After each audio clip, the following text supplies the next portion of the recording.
Sophie, it's just a question that everybody's asking. Are you the sauce? HP or tomato?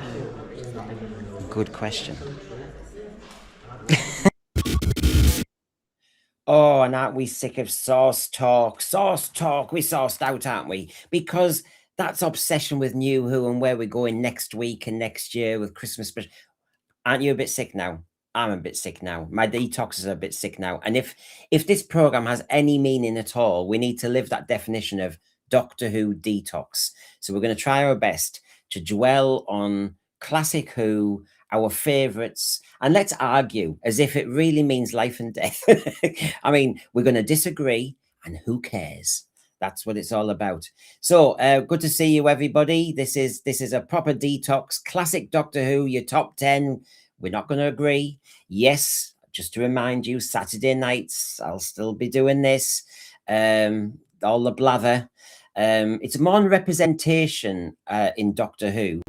And whether RTD should be given a fair hearing. Oh God, you're going to really go for that. The botched up Disney deal, all that sort of stuff will be tomorrow night. And I will ask that question. That'll get you all livened up. You'll never sleep afterwards. Has RTD had a fair hearing from the fans?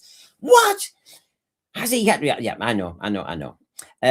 As you know, my BBC source said I've stayed silent when those two series were airing. I saw a lot of abuse coming Russell's way, which he didn't deserve. So therefore, Saturday night, everybody, that one. Yeah, the Christmas special, is it or isn't it? That's our Saturday talk. Obviously, the BBC source didn't like the Sun article that everybody in the world seems to think is true. There you go, BS, and it's crap.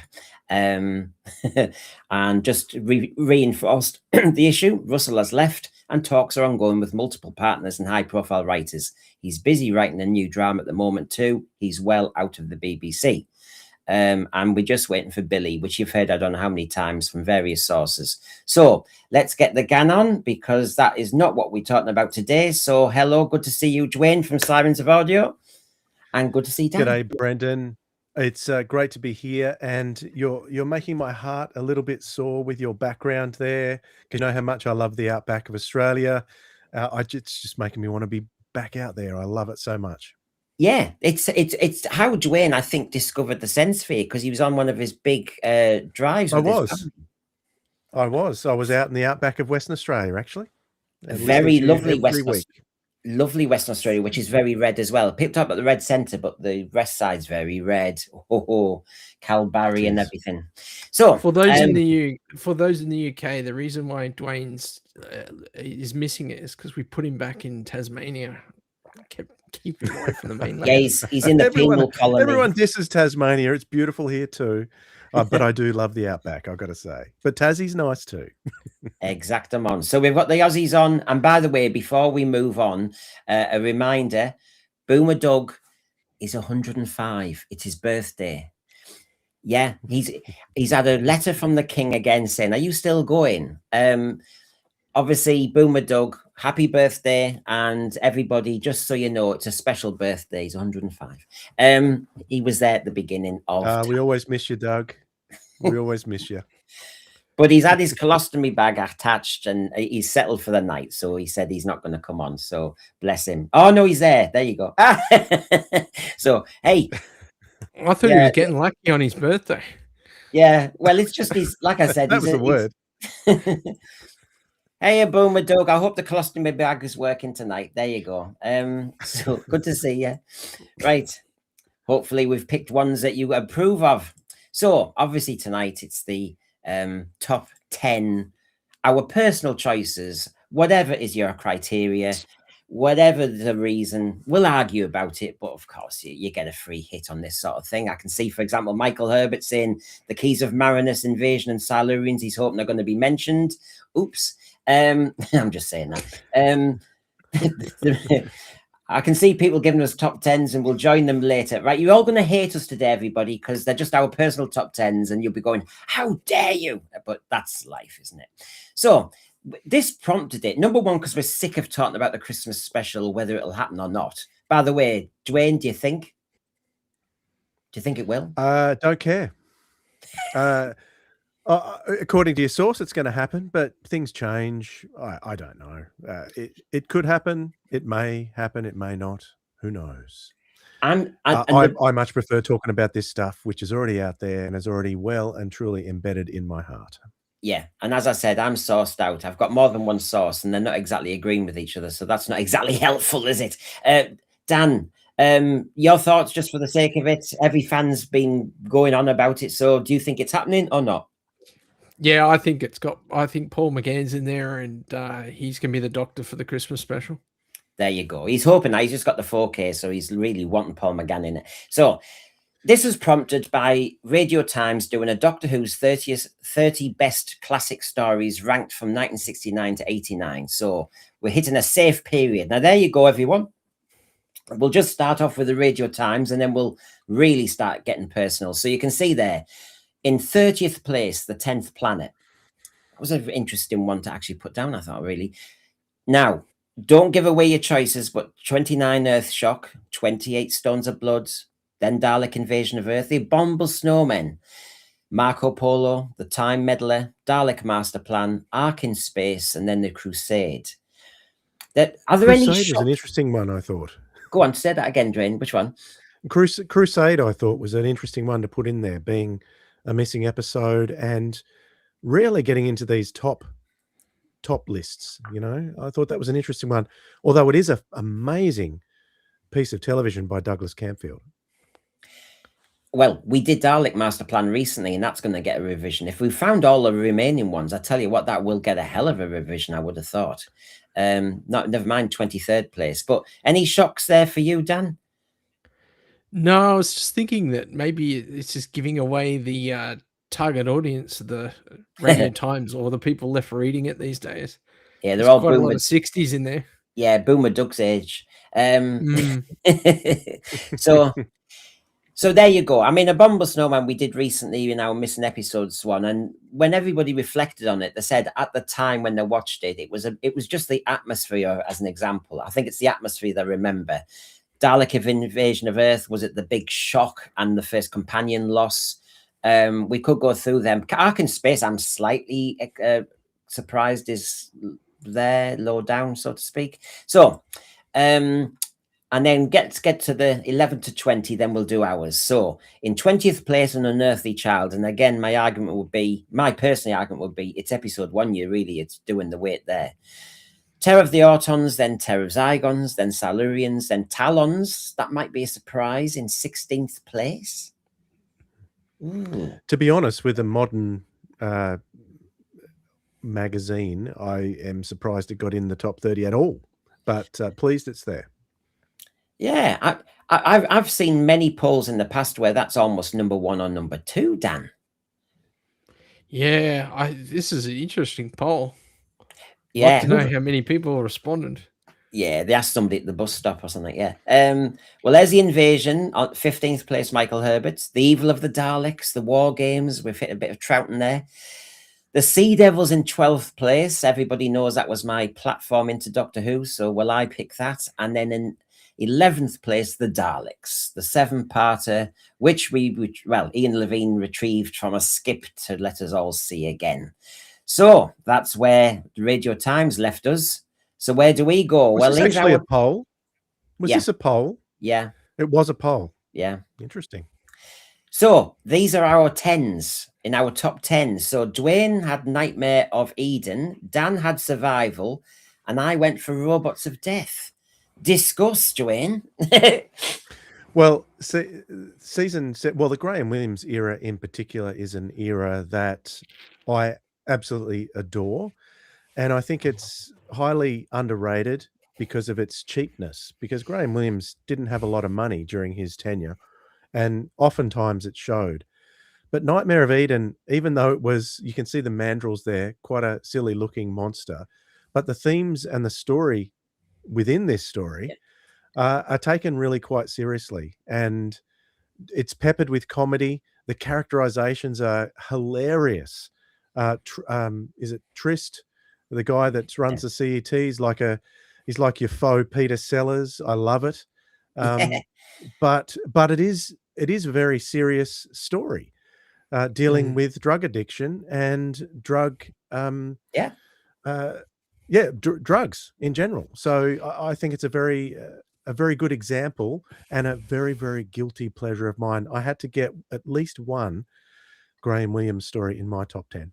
And I have to say, it's one of my favorite cliffhangers of all time, that kind of fusion of the two ships and the Doctor running between the two and Dudley Simpson freaking out. It is one of those dramatic moments. But the other thing is, you just think, what if, don't you, Dwayne, if the lighting was a bit darker on the ship? Mm. The mandrels looked great in that little world of theirs in Eden, didn't they? They were lit up. Well, watch the Blu-ray with the special effects. It's fantastic. I was just watching some before we came on tonight. The little white dot that sort of disappears inside Romana, they've changed that into an insect, so it isn't actually an insect that Right. disappears inside Romana and stings her. It is really, really good, the new Blu-ray special effects, I can guarantee. This is my problem because I'm so busy doing these shows that I'm actually not getting the chance to. I buy the Blu-rays. I don't do every special edition yet, so I'll have to check that out. David Harding, why do I get the sense that my all-time favorite Doctor Who stories won't actually make the top 30? Well, tell us what they are now, mate. So, Dan, Survival, the end of the classic era. Yeah, I think it. I personally think it's a really interesting story. It to me, it's a bit like Nightmare of Eden in that it's a good story that does struggle under the weight of a poor budget in terms of some of the production elements to it. But to be honest, it's I just think it was a really good note for the series to go out on. That little monologue at the end. I mean, yeah, when this current era of Doctor Who's not going to go out with such grace. This is the thing I'll ask us all as we do this, and I'll mention my Robots of Death in a minute, which is why we've picked them. Is it just a personal childhood memory? Is it because they've got some great moments and cliffhangers, iconic moments? Is it because they've got some great lines? Is it because they've introduced a character that breaks the whole of Doctor Who and impacts it? What made you pick those? I mean, Robots of Death to me is almost one of those perfect watertight stories to me. It doesn't go beyond its ambition. I do still have a quibble or two, but I think they're very tiny because I think you can guess who Taron Capell is because they show you too much of his feet. And you go up his leg and you see the pajamas he's wearing that are the same as that licorice also outfit he's got on. But it's a lovely kind of Agatha Christie story in space. Chris Boucher's script is just zinging. There's some great argument between the Doctor and the cast. Leela is a brilliant character for this type of story, using her animal instincts. It is savage instinct. It's fantastic. And of course, there's an iconic moment in the TARDIS explaining transdimensional relativity. Stuff like that, I think, lifts it up there. The music, the tension, there's a lot of deaths, good death count. I'm up for that. So that's my reason for it. So lads, if you had to choose between those three, has anybody conceding any?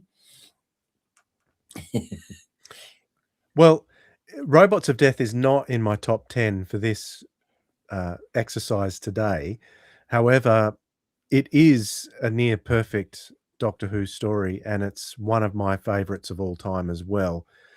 And you're asking reasons why we picked the ones we picked. Yeah. Well, part of the reason was that I wanted to give an even spread to all the Doctors in the classic era as well. So I had that in my mind when I was picking, and I'd already picked two other Fourth Doctor stories for my top 10, which you've got one of them.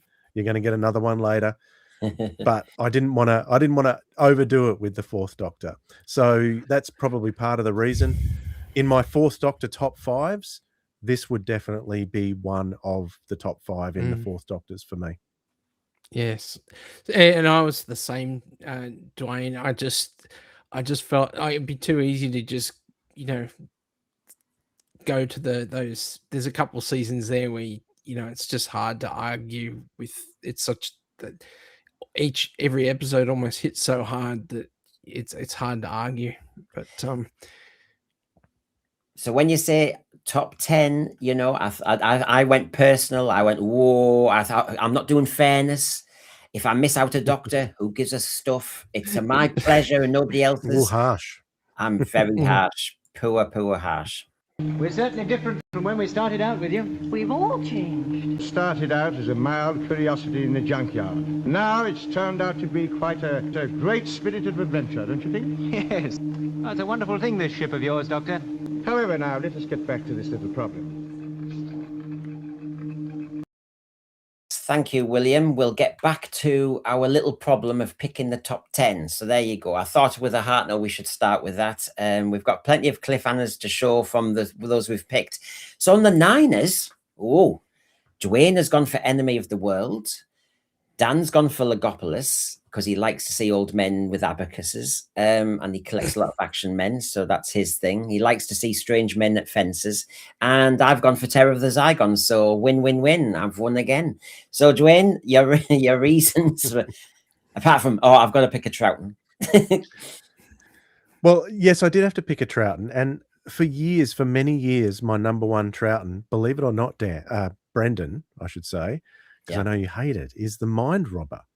So, and I went to punch in the Mind Robber today as well. But this is one of those cases where it's amazing. The rediscovery of Enemy of the World showed that a missing episode can far exceed your expectations. Like, unbelievably. Like, I enjoy Enemy of the World far more than Web of Fear.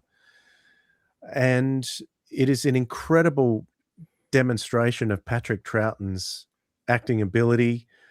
And who directed this? Was it so Barry Letts wrote this? Who was the director? I think it was Chris Barry, wasn't it? I think so, yeah. There's episode 1 in particular, I think, is one of the best pieces of television there's ever been. You watch that and it's just absolutely incredible. You would almost think you're in Australia in episode 1.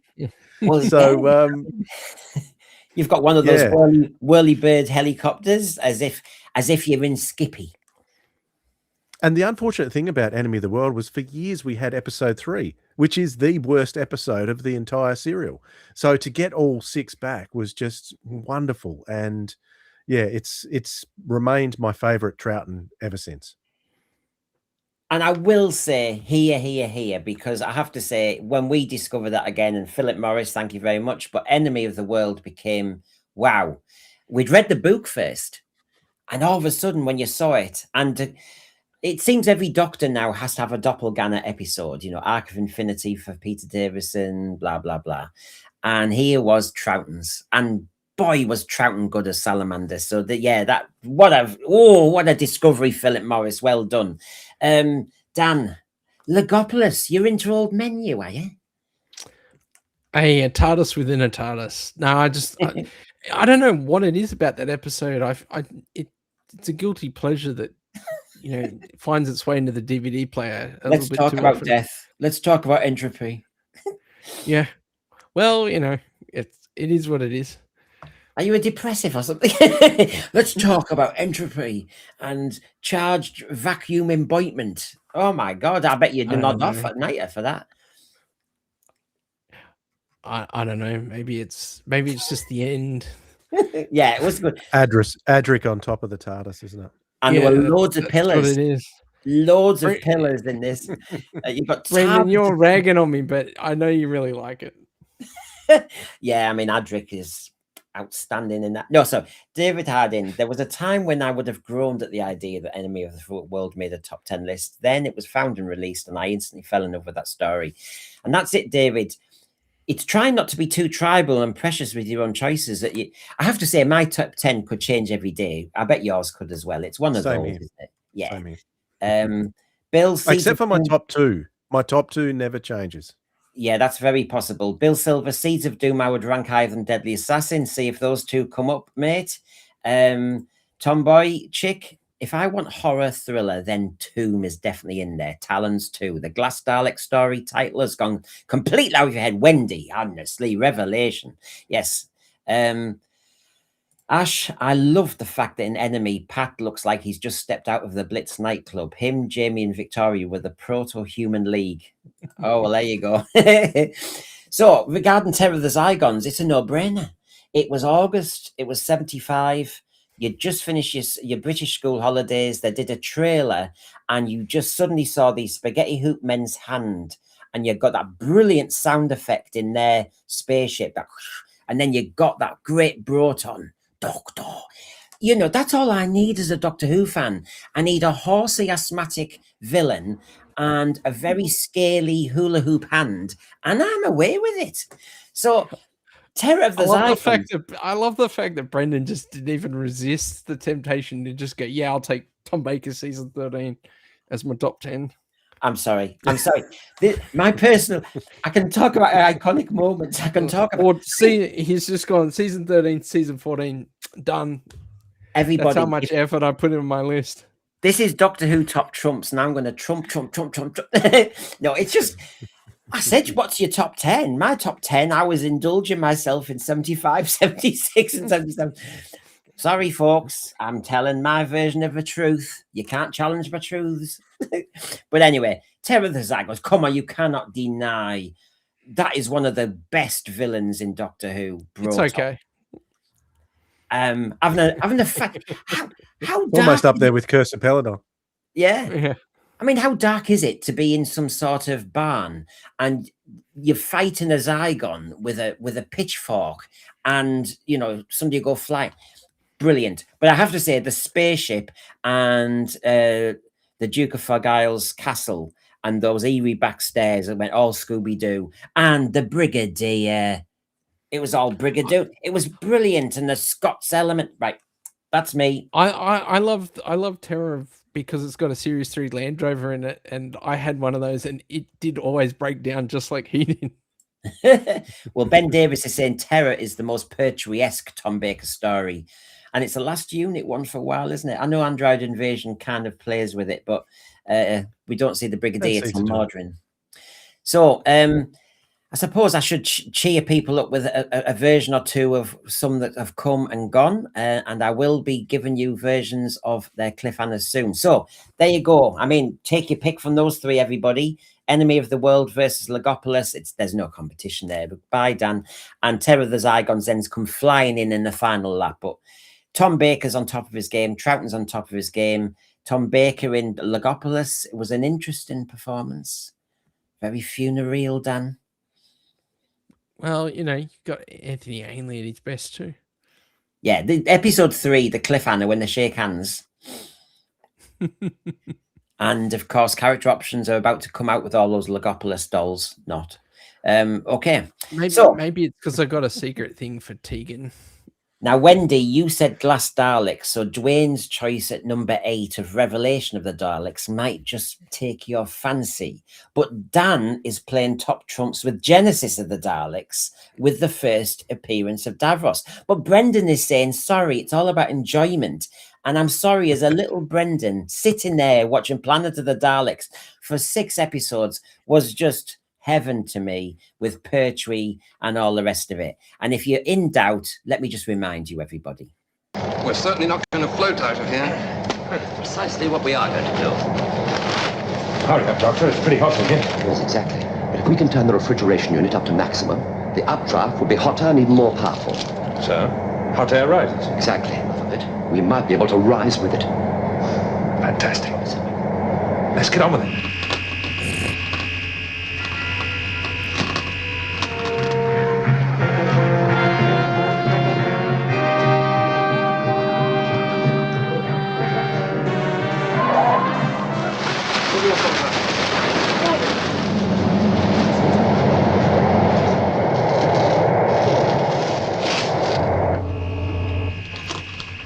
It's beginning to fill. It's rising. Hurry up. Don't Force prepare. Firepower maximum. Come on, Doctor, come on! It's going up!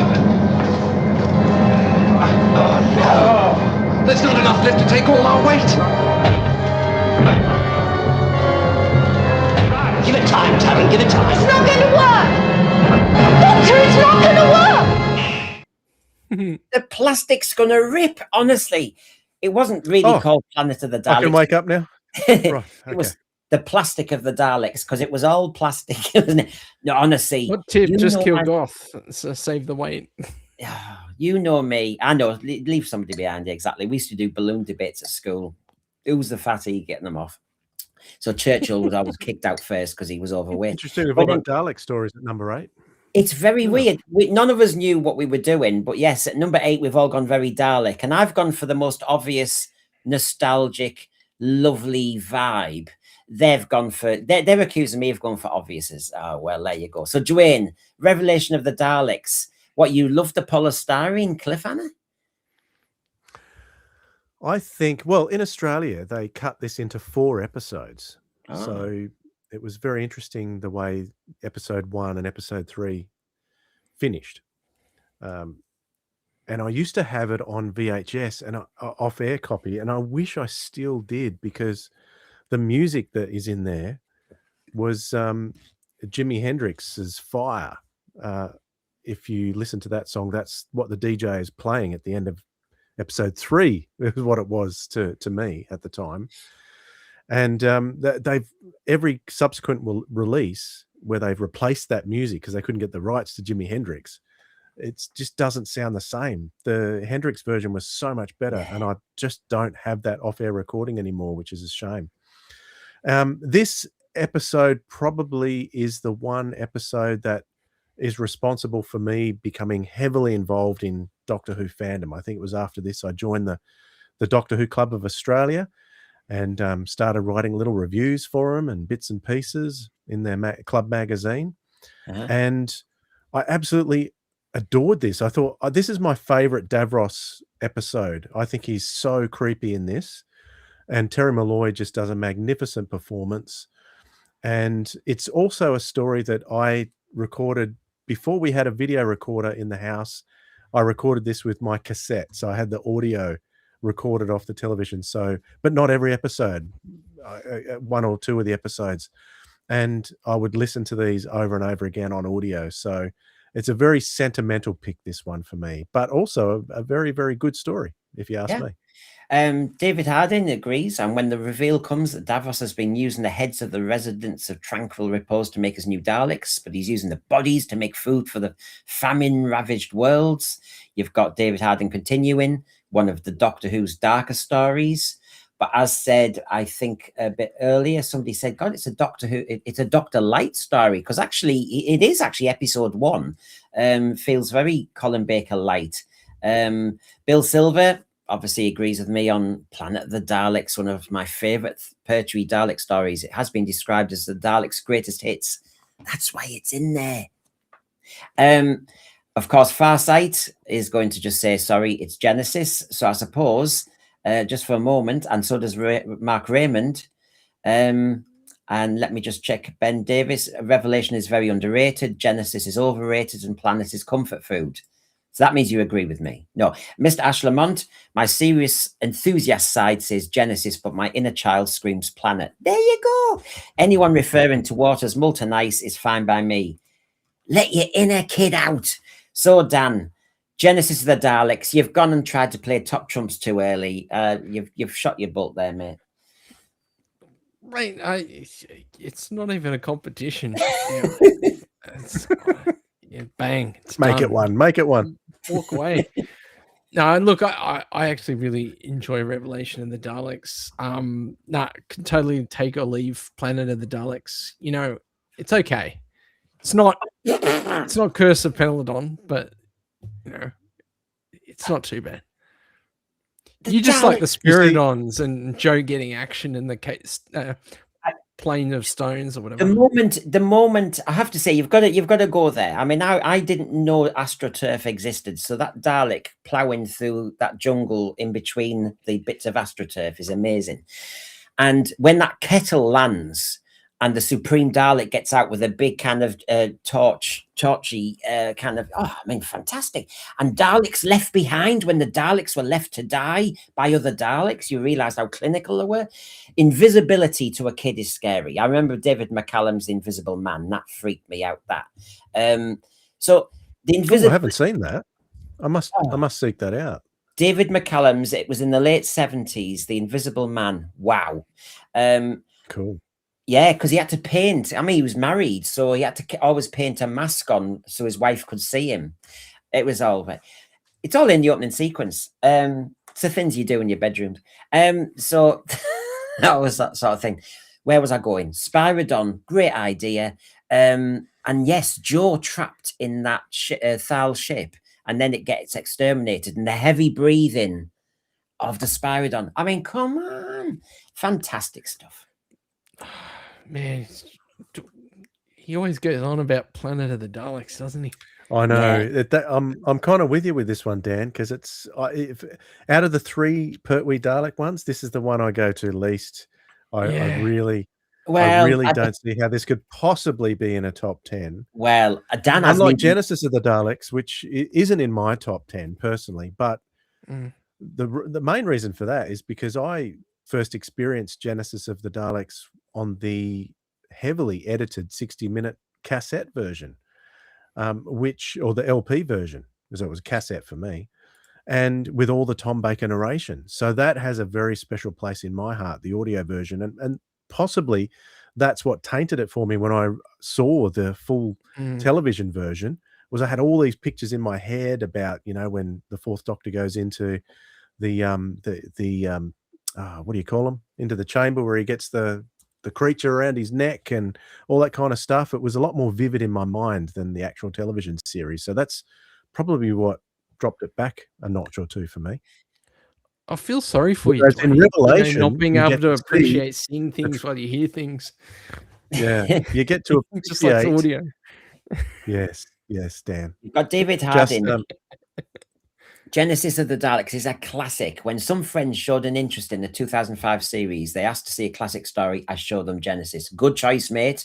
But Ben Davis says, I think Genesis is a perfect 5-parter drag to a 6. What the heck? What are you saying? David Harding, no, Planet of the Daleks is also a good story. Yeah, keep in mind, good books, you. I like the idea of the invisible Daleks, the return of the Thals, lots of good studio scenes. Of course. So yes, lots of things going on then. And then the living one says Planet of the Daleks episode 1 almost feels like a predecessor to Predator. Do you know what? That was a clever bit where she had to talk into the kind of diary. So it was like a Dr. Light for a moment, but they did it in a clever way. And yeah, I mean, honestly, you've not bigged up your Genesis enough, but it had moments like this, Genesis, I suppose.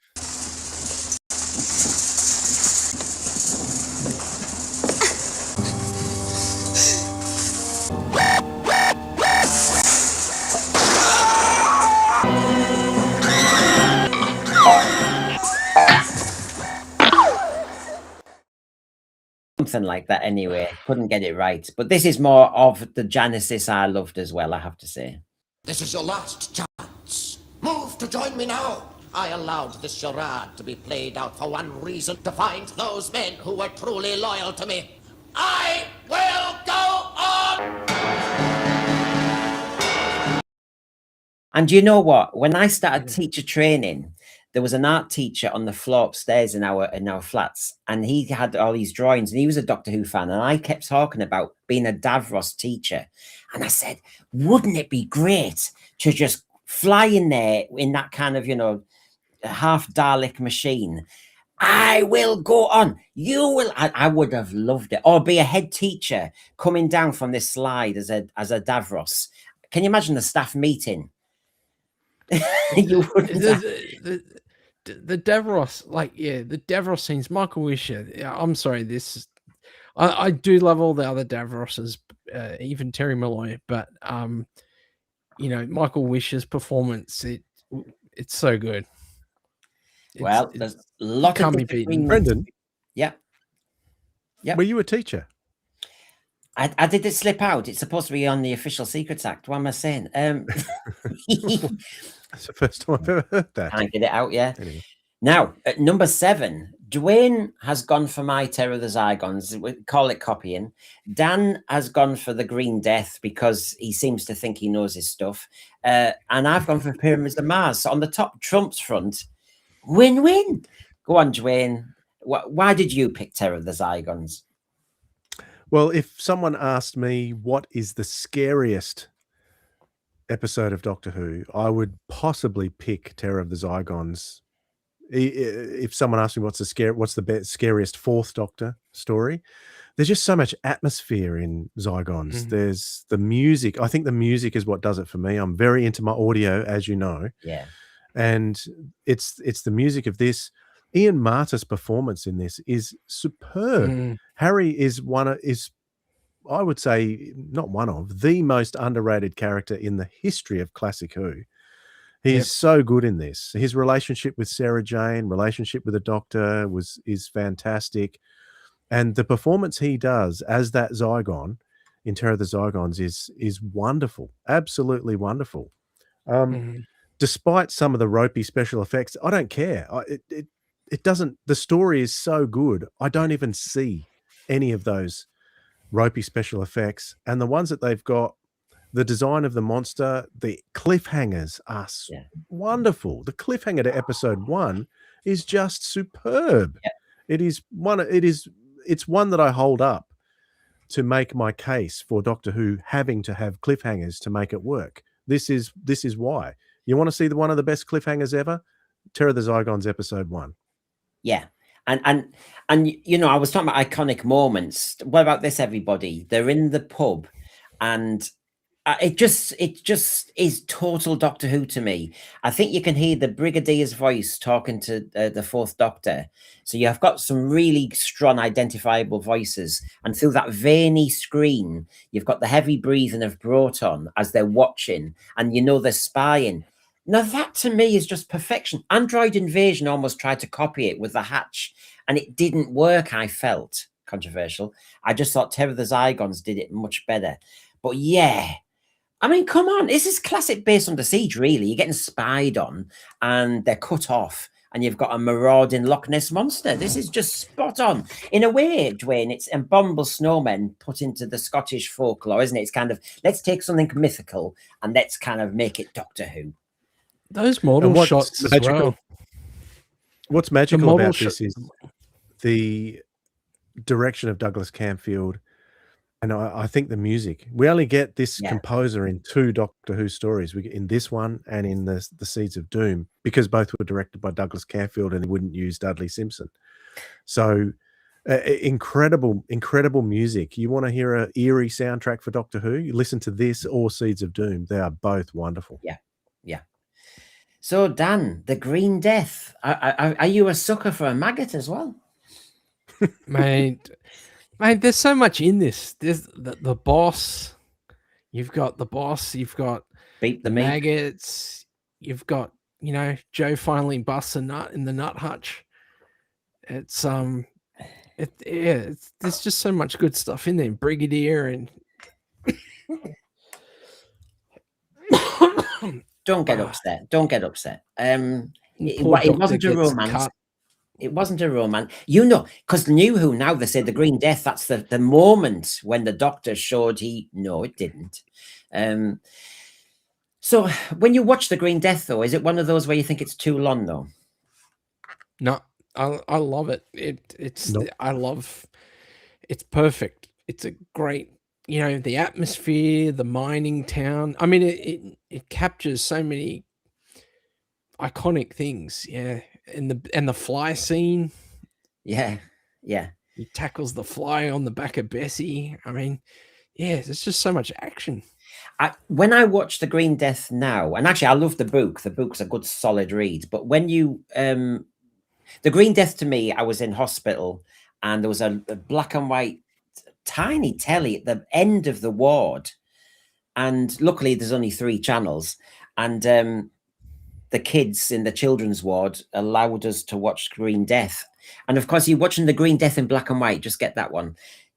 I saw no green at all. And you saw the mine, and then the man dying. And I'm sure I saw him in color, and I didn't. I just, the word green and seeing him dying, and isn't it funny? That's when I start to realize that those people who watch Doctor Who in black and white really enjoyed it, and your imagination fills in all the gaps, because I never saw the Green Death in color until I bought the video. So it's really weird to think I saw it in color. I think I just did all the work myself. But this is one of the moments just to please Dan and those who love your Green Death. It's obvious, but have you been able to get a hold of any of that waste? It'd be like stealing the crown. Well, can you get a hold of the formula? Not much chance, but we could try. Everything important is isolated on the top floor. There's a special lift at the end of the block. Well done, Captain Yates. This could prove absolutely vital. But the director isn't the real boss. He takes his instructions. Ah, Mr. Yates, we were looking for you. You said you had to get an attaché case. I'm ready now. Good. How's the old man, Doris? Oh, poor sorry boy. That was lovely. That's it, of course! Joe! Gone to get you a maggot.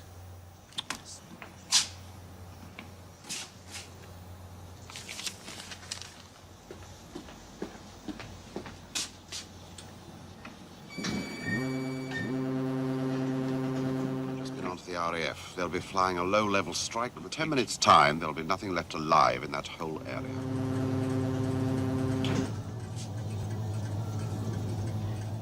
How kind of you to drop in, Doctor. Who are you? Yes. I am the boss. I am the computer. And they have all that mystery about who is the boss in the new series. Well, it's the Green Death. Yeah. Brilliant. Green Death. And of course, the giant maggots. For a kid, that's just, that is iconic. And what shocks me is how much they're not in it, really, when you watch it as an adult. But you thought they were in it all the time as a kid. The sound effects to that computer room were astounding. I love that. Absolutely love that. And this is one of the most perfect endings to a series. Like, we often talk about companions getting bad departure stories, but this is, even though it's a romance, it is done to absolute perfection. The final scenes in this rarely fail to bring a tear to my eye. You know, you've got the doctor looking at Joe and Cliff, and then looking at a glass of wine, and then, you know, nodding his head to the wine and having a sip, and then driving off as the sun's setting. It's just a beautiful, beautiful story. Yeah. 70s, yeah, drink driving, yeah. Well, after now, he's obviously agreeing with my choice. Pyramids was truly chilling on my audio cassette version. When I heard Gabriel Wolf's voice in The Impossible Planet, Toby, made my skin crawl. He gives Sutek such menace. It's such a clipped voice in Pyramids, isn't it? It's really got a strong clarity to it. Farsight, Pyramids was apocalyptic, a top-level opponent for the Doctor. That's my perfect Who. Better than the Daleks. Well, I can see your point, because they're more rounded in a way. Although I've listed Pyramids of Mars, and I won't be the only one who does that, Pyramids of Mars to me is really good for 3 solid episodes, and then I think the 4th episode ends up being a bit of a chasey, timey-wimey sequence. I'm never quite. I like to watch the beginning through. I love the jokes, for example. They're in that boundary, that force field of the house. And you know when they go to the shed to get the dynamite and gelignite. Oh, and the jokes but it's jokey tension between Sarah and the 4th Doctor. Stuff like that. They're on top of the game. But of course, iconic moments. You know, I'm thinking about the universe, Sarah. I haven't got time to be. Oh, and that moment with the Mccoy scope, and oh wow, little gadget like that, fab. And of course, mummies. I mean, wow. What a brilliant design. I mean, you could, that's not a mummy, is it? If you watch a horror movie, the mummies are different, but that whole chest sequence, like a servo robot, brilliant, outstanding. So yeah, Pyramids of Mars, I know that's another easy picking. I bring Sutek's gift of death to all. So there you go. On the 6s though, oh, now we've gone a bit Pertwee, and I'm still on my baker. Dwayne, Spearhead from Space, Dan the Time Warrior, and I've gone for the winner, the Horror Fan Rock. So, of course you have. So Dwayne, Spearhead from Space. Yeah, well, Spearhead from Space is a very special story for me, because this is my first memory of Doctor Who, and it's the cliffhanger to episode 2 where Ransom is getting menaced by the Autons in the factory, and I can still remember the chill going up my spine for that. And then in episode, is it episode 2? Because I think we've got I think think it we've is. got the Autons searching for the globe throughout episode 2, and there's a crash zoom shot going in on a Auton's face with some sound effects. Dudley Simpson's music is slightly different here under the production of my mind's gone completely blank. Someone will have to fill me. Derek Sherwin. It's the only one that he fully produced on his own. Every other production he was on, he was the associate producer, and he was the sole producer for this. And then Barry Letts took over. He took off and did something else, did Derek. So it has a slightly different feel to every other Pertwee story as a result. But I think the Autons in here are just so frightening. Probably, if someone had asked me over the years, who is the Doctor Who monster who is the most scary to you personally, it would be the Autons, and it's specifically the Spearhead from Space Autons. Yeah, I don't know what it is, Dwayne. I mean, I love Terror of the Autons for lots of reasons, but Spearhead from Space, the Autons, when they're in that blue overall, seems to really make them even more sinister. And it's a sound effect that they've got behind them as well. So that made them even, they had the war, the wow, wow, wow going behind them. Yeah. They didn't have that in Terror of the Autons. So for whatever reason, they dropped that sound effect, which I think is a bit of a tragedy because that's what made them extra scary for me. So you've got After Now. I mean, well, obviously people are agreeing with you. After Now, Spearhead was a terrific start to colour Doctor Who. It's all done with such confidence and panache. The Autons are an effective menace. Being on film helps. That's very true. I have to agree with that. The film aspect of it really takes it up a notch too.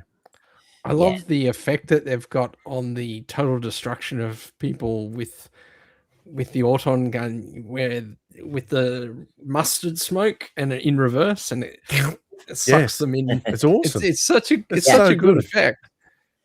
Yeah. There's even John Pertwee gurning at the end. Always has there was always a bit of that. So Dan, the Time Warrior. Now, obviously, I'm always told about that's the castle where Philip Morris got married. When he did my Cliffhanger show, he told me that one, and then I said the wrong thing afterwards about, is that why you picked? No. And then, but the Time Warrior, that's a guilty pleasure for me. Well, it's not a guilty pleasure. I mean, honestly, I've got no guilt at all. I absolutely love it. I remember Saturday night so vividly then, Dan. It's Basil Brush and just waiting for this to start. And I remember the shock of seeing this knight, a fat knight, and then suddenly when that bloody helmet comes off, wow.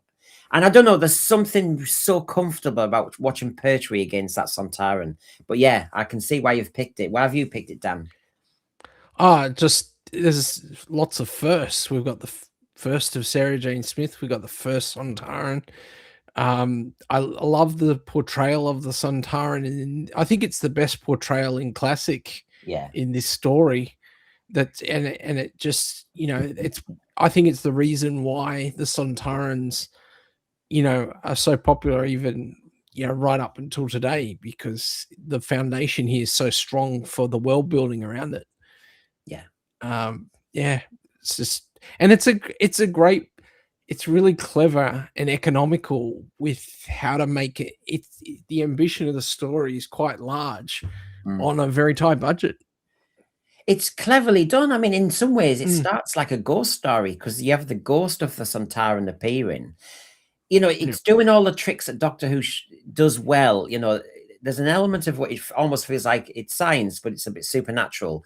And then it's just a clever gimmick that you've taken them back to another time. In some ways, it's City of Death, isn't it? Because the Time Warrior is trying to speed up time and advance things. And it's very similar to the City of Death idea, but done in such a different way. David Harden, I've only... Another first in this is the first mention of Gallifrey. So it took all those years to get to Gallifrey, the 11th year before we even heard the Doctor's home planet's name. And the first mention of sex in Doctor Who, cloning. No, it's not. David Harding, I've only ever seen the Time Warrior once, but my memories of it are very favourable. So why have you only watched it once? Sarah Jane's first appearance. I remember on Breakfast Time in Britain, and do all the Brits, with Selena Scott interviewing, I think Nicola Bryant had just got the job. and then they did a clip sequence and they showed you Sarah Jane when she first meets the Doctor in the Time Warrior. I always remember that moment. And of course, June Brown, we in the Brits know from EastEnders fame, Doc Cotton, and of course, a bit of women's lib was thrown in there too. After now, I enjoyed Time Warrior. There's a terrific witty script, and Kevin Lindsay Links is the Sontaran performance that rules all others. It is so physical. I mean, I know he did Sontaran experiment as well, but the physicality and the nimbleness of his Sontaran, and knowing how difficult it was in that mask, fantastic. And Sontarans, sorry, just scare me to death when you see them in these first two stories. Could I mention also that David Dacre's Irongron in this is really a really good performance as well, and memorable. And it's the second time David Dacre has appeared in our top 10, because he was the spaceship captain in Nightmare of Eden as well, playing a completely different role. He got very drunk. He did. Got very drunk, very high. He's the Fraxoan head. Yeah. Yes. So there you go. And then I just so happen to have a horror fan rock at the bottom. You know, I've just thrown that in there, as you do. Farsighter is shocked that I've managed to do that. He forgot about it. How can you forget fan rock? My God. This creature can Graham climb Williams. sheer walls. Not only can it climb sheer walls, it's amphibious. It has some affinity with electricity and a technological ability to adapt its environment. Are you following me? No. It likes the cold. But heat might be a method of defense. He said the boiler pressure has fallen and the siren will not sound.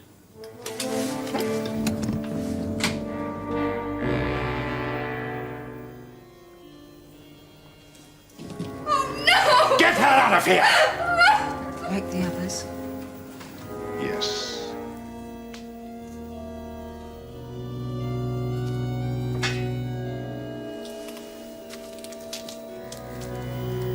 Rigor mortis.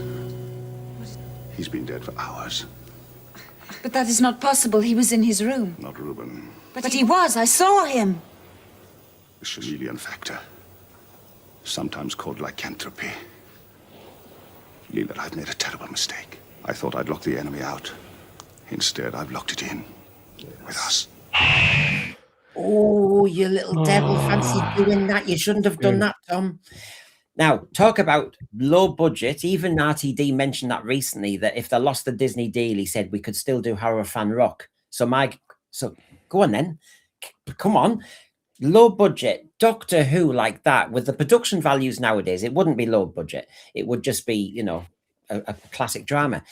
Base Under Siege, the job there, I think it's classic for Doctor Who, is the dialogue is doing the work all the time. Your imagination is firing and pinging. You don't almost need to see the Rutan. I think Doctor Who at its best is when you just see that glow of the green on the water and on the rocks, and you hear that blue, blue, blue, blue, all that noise. Brilliant sound effect. That's all you needed. That's all you needed.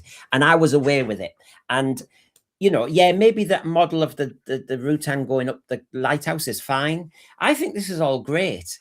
And I think the imagination is another bit of great dialogue when the Doctor says, it's hunting out there. It's watching us. We don't know if it can climb walls. We know it can do this. We know it can do that.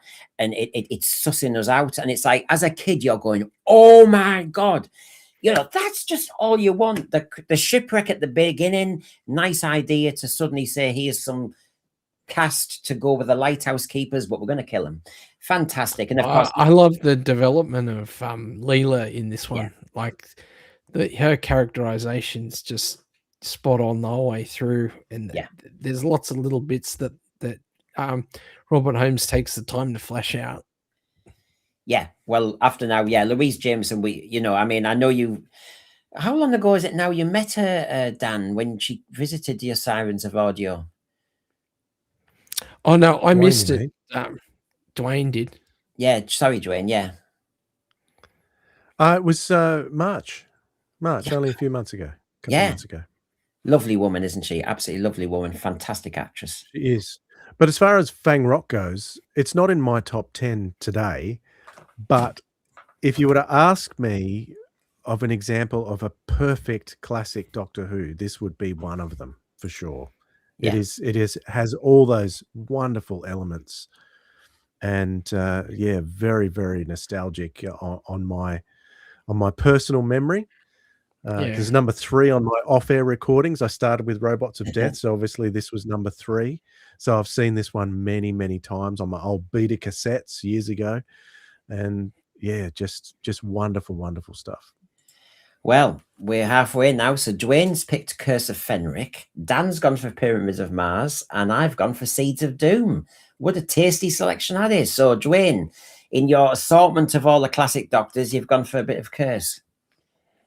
Well, can I just make an observation that, Brenton, your list is really, really out there and really eclectic? Yeah, I must I say. mean, it's like he thought about it heaps. It's my childhood. From these three Curse of seasons. Fenric is also my childhood. Probably my middle teen years was when Sylvester McCoy was out there, and Curse of Fenric was a story that absolutely blew me away at the time, because this is a show that went from Time and the Rani, Paradise Towers, Delta and the Bannerman, which I've come to love more and more, Delta and the Bannerman, but Time and the Rani in particular. Look at the difference between that and this, and we've got a show that's actually on the rise here. So it baffled me so much when it didn't come back after this season. And Curse of Fenric was just wonderful. It had all the elements. It didn't have Kev McCulloch's music, which is one of the drawbacks of the McCoy era. So it had who did it have? Was it Dominic? I think it was Dominic Glynn. Well, no, it was Mark Ayres did the music for Curse of Fenric. That's true. So that was, wonderful. The relationship, we've got the companion coming to the fore, so that was an interesting thing to do in Doctor Who. The Doctor himself, there were really interesting things going on with the 7th Doctor, with this mysterious alien who's trying to fix things that he's done years ago that we don't know about, but the story is happening as a result of that right now, and he's not letting us in, so we're always going, why? So that element of Doctor Who, what's going on? You know, that was coming back in season 26, and this is your prime example of that for me. And it had it was a classic Doctor Who cliffhanger. You know, when he rises behind Sylvester McCoy, we play the game again. I mean, that is just classic Doctor Who. That is a classic formulaic cliffhanger, doing all the tricks that you want it to do. And by the way, Dwayne, part 1 of Curse of Fenric, some great, you talk about the soundtrack and the voiceover, you know, there's a lot of commentary, isn't there? You see lots of underwater scenes and the tail, and we're doing the inscriptions. That to me is real good Doctor Who as well. Very atmospheric. Good cast. I mean, gosh, you get I've forgotten the second name. She was in Last Tango in Halifax. She's in everything. Anne. Oh yeah, she is too. She I was forgot also about that. She was also in, was it the first one of Martha Jones? Because she was Smith and Jones. She was in as well as the bloodsucker with the straw. Yeah. I just wish they'd use her more. She's a top actress. It's a bit like Olivia Colman in 11th Hour. So, Dan, Pyramids of Mars. I mean, why? You're clutching at straws, aren't you? Well, I'm just elevating things to the appropriate level. I mean, it was hard when you copied the whole season, so you know. I got there first. What do you mean? I've ranked it up higher. You've got it down in the doldrums. I had dishes to do and other things. I was in a rush. So, so Dan, your reason for Pyramids of Mars, memories or whatever? Oh, I mean, we've Gabriel Wolf. I just love the realization of the mummies. It was one of those ones where it just felt like it could happen. You know, it was one of those ones that captures your imagination as a kid, and you think, what would you do if you were trapped inside a bubble and you had to, survive? I've eulogized about pyramids a lot, so I won't repeat. And as regards Seeds of Doom, I'm surprised people don't mention that as much. It's the same reason One of them anyway, Dwayne, you mentioned the music. Seeds of Doom, very different feel to it. Seeds of Doom, I think it's one of those 6-parters that works. You have the 2-parter on the South Pole, and then you jump. Works that. Clever idea. Change the locale. Talons of Wen Cheyenne does it in reverse. You have 4 episodes, then 2 at the end. That works, and there's a reason for it. It's not just we jump in locale for that reason only. Some great characters in this. The names have gone out my head for a second, but that's all right. But you Scorby. Well, Keeler. yes, Keeler, Scorby, Mr. Chase, Harrison Chase. Chase. I love Chase.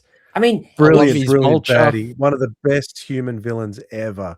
And it feels I said this about Horror Thang Rock as well, that was perfection as far as a Doctor Who story goes. But I think Seeds of Doom is also one example of perfection in a Doctor Who story, even though it didn't make my top 10 today. But on other days, it may do. Because the Crinoid, the thing is, you've got the body horror in the early episodes. You need to overlook the execution of the Crinoid at the end. Although it's an iconic picture on Target book.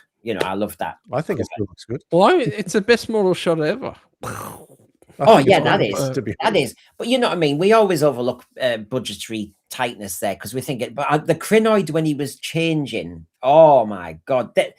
That moment when Sarah Jane looked as though she was going to be the victim of the pod opening, that's a hellishly good scene because the tension is visceral. You can't work out how he gets out of it, and then the Doctor does an end of time sequence when he comes flying through the ceiling. That give RTD ideas for end of time, no doubt. But that was spectacular. Body horror at its best, a bit like Ark in Space. I remember as a kid being disturbed by the person in the bed saying, "Please help me," and nobody would. That Doctor Who didn't do that much, and to get somebody who was just going to actually just slowly die.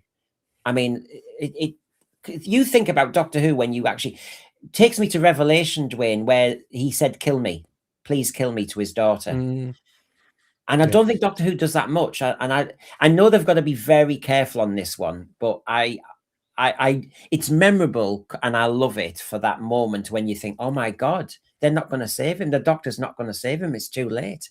Wow. See, I think Can I tell you a story about? Oh, sorry, Dan. You go. No, you go. You go.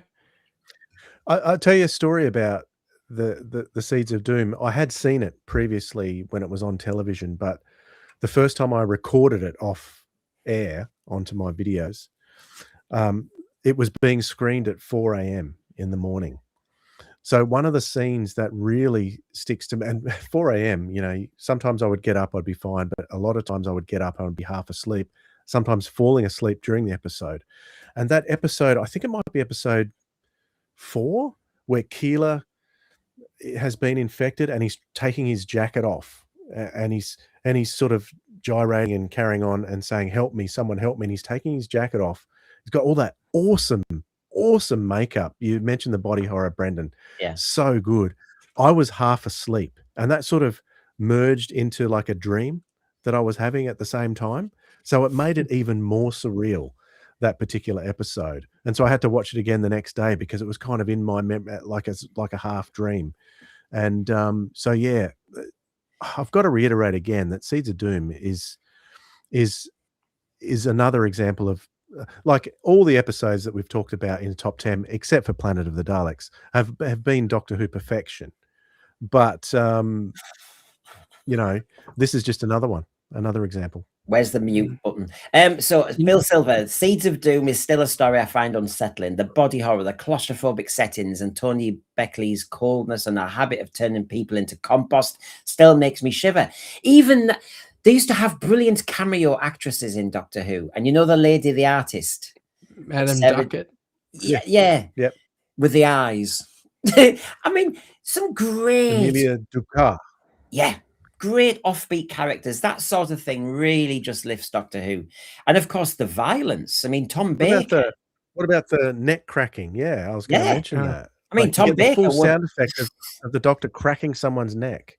It's pretty. That's horrific in itself. You wouldn't get that these days. And of course, It Why just do we? needed unit to show up properly with the brigadier. That's my Yeah, only it's a lament. shame. It's just would have been that much better if it had unit proper turn up. And of course, nostalgia isn't nostalgia without you make a link to it. And of course, Seeds of Doom Part 1. So it's a brand new serial. You don't know what it's going to be like. We had to go to our grandma and granddad's small council house, full house of family. I managed to navigate to a portable in the back room. You know, everybody, there's a tiny kitchen. There was a little glass panel, all that warped glass. And I seemed to feel as I was surrounded by the glass panel of the door to shut everybody up there and the glass window to the little tiny kitchen. So I was surrounded by lots of glassy stuff. And the fact that it was the South Pole and cold, the glass and all that seemed to work for me. It seemed to give me the right vibe. You know, everybody else is having a laugh. It was around Christmas, I'm sure. Everyone's kind of having a laugh. And I'm thinking, it's Seeds of Doom. Shh. And what a pain I was. Happened a lot. Chase had one of the most gruesome deaths I can remember on the classic show. Yeah, I know. Controversial. Christian Stewart, the destruction shots in Seeds of Doom was so good. My brother and I were trying to work out how they filmed it. Great stuff. Yeah, the model sequence. And Graham Buxton, who's shopping, but he's still listening. Seeds was absolutely thrilling to a 6-year-old. Yeah, well, that's why I'm listening to them, Graham. They don't understand. I'm just going from my childhood. So here we go. I did say it's perfection. It's Doctor Who perfection. Yeah. It's just not in my top 10 today.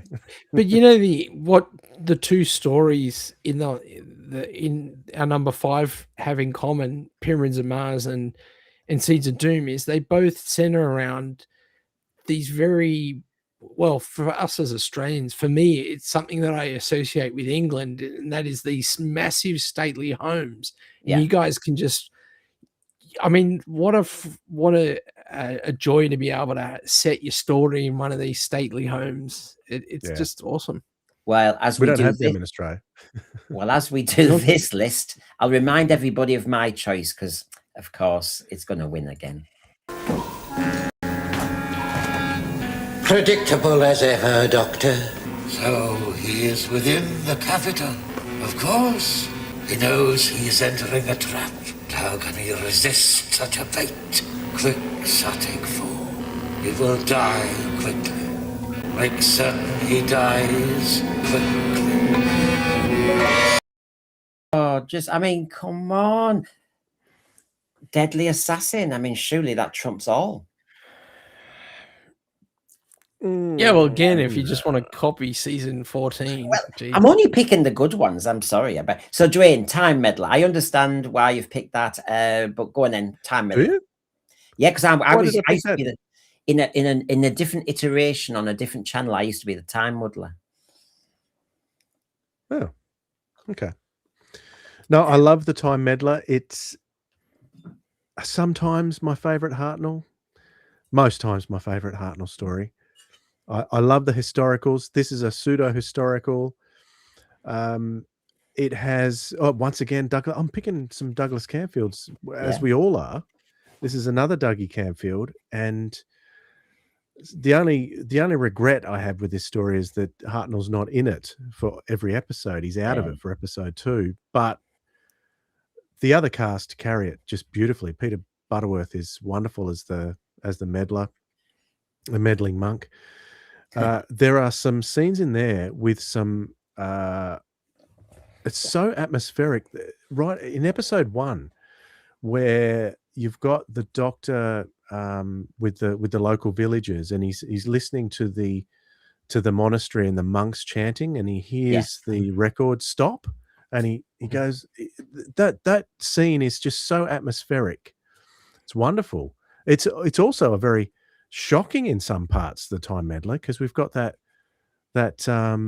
what, you can't say it on YouTube, can you? It's the grape scene, which is kind of intimated that has happened, because it sort of cuts and you go to her being assaulted, and that's interesting as well, which has a lot to do with the plot. Just the sets, because it's all studio bound, obviously. It's just wonderful. I just love Stephen and Vicky together. He's new on board the TARDIS, so he's still getting used to. I mean, this is his first story after the chase, isn't it? So he's still getting used to traveling through time, so you've got all that to deal with. Just a wonderful, wonderful piece of work. Dennis Spooner, I like him because he's funny. He puts the humor, whereas season 1 of William Hartnell was more serious. That was less humor. When Dennis Spooner came along, he chucked in the humor in things like the Romans and peppered it throughout everything that he was script editing. So I love his stuff. Is this the first time we get a reference to someone from another character from the Doctor's home planet? With it is, and another TARDIS, Another all in one. TARDIS. Yeah, another TARDIS. Fantastic. I am your servant, agreeing. The time meddler is so well crafted. It is. And this is when Doctor Who's universe, I suppose, Dwayne, expands for the very reason Dan's just said. Suddenly, there's another of his kind with another TARDIS, and I suppose your imagination then is unbound because you're going, "Whoa, how many could be out there?" Doesn't have to build a larger world for the Doctor Who that is now 63 years old. And I suppose, Dan, you've got Earthshock. Now, why, pray tell, would you pick Earthshock? It's your favorite, man. It's got Adric in it, you know. It's Is that your second pick with Adric now? Yeah, I tell you what, it's called projection, everybody. Everyone says I've got something for Adric, but he keeps bringing up Adric stories. Projection. I'm not ashamed. As a kid, I really liked Adric. What's this, a coming out episode? Maybe not the way you liked him, but I definitely liked Adric. Oh God, I will meet him one day, and I will not be able to. I'm a Yorkshireman. I can't lie, so of course I can't kind of go, "Oh, you were brilliant." I can't do it. Don't worry, Dwayne. Brendan, you're not the only one. It's okay. Yeah. Mr. Ashlamont, Earthshock is proper grown-up Who for any self-respecting 12-year-old. Still love it over 30 years later. Dare I say, it's excellent. And I love Beryl Reid in it and everything. David Harding, the time meddler is everything I love about Doctor Who. It's a period story. Peter Butterworth is great as the monk. There's humour. The cast is really on their game in this story. Bill Silver jumps to Earthshock. There is a moment in Earthshock when the Cybermen spot the TARDIS, and there's a faint hint, of the original Doctor Who theme, and memories of Tomb of the Cybermen and Invasion came flooding back. Lovely moments. They just ended up spoiling by doing it too much. It was a great moment, but I'll remind you before Dan finishes on it. I love the music in this in Earthshock too. I love them. They invent the march and the doom doom. Yes. Doom, doom. Well, here we go. I'll remind you. Sergeant Mitchell and her troops are dead, sir. How many hostiles were there? 2, sir. Let me know when you find anything. Anything we can do.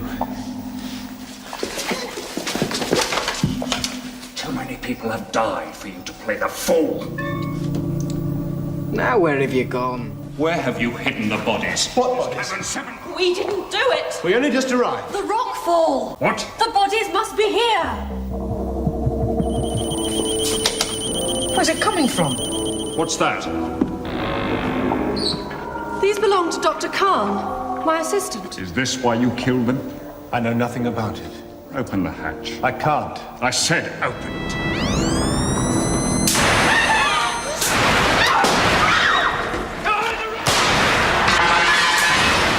Androids. That's why they didn't register on your scanners. Are they yours? No. That's them. I recognize that sound. Who attacked you? Yes. Do you know why? No. Whoever's controlling the androids thinks there is.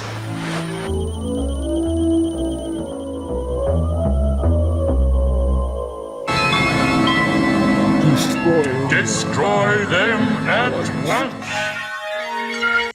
Oh, go on then, Dan. Well, I mean, that is one of the Destroy. shocking cliffhangers, isn't it? Everybody who watches Doctor Who got a shock with that. The title was apt. You got a bit of those chimes then, didn't you? The Cybermen, fantastic. Yeah, and I love that thing where they're playing with the antimatter and that concept of getting the Cybermen stuck in the door.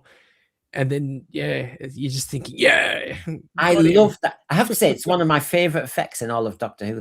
It is. Yeah. It's really good. Because you didn't know how they were going to do it, and it was cleverly done.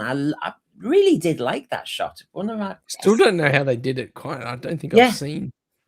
It's actually one of those I'm thinking, I just want to enjoy the fact that it actually really happened.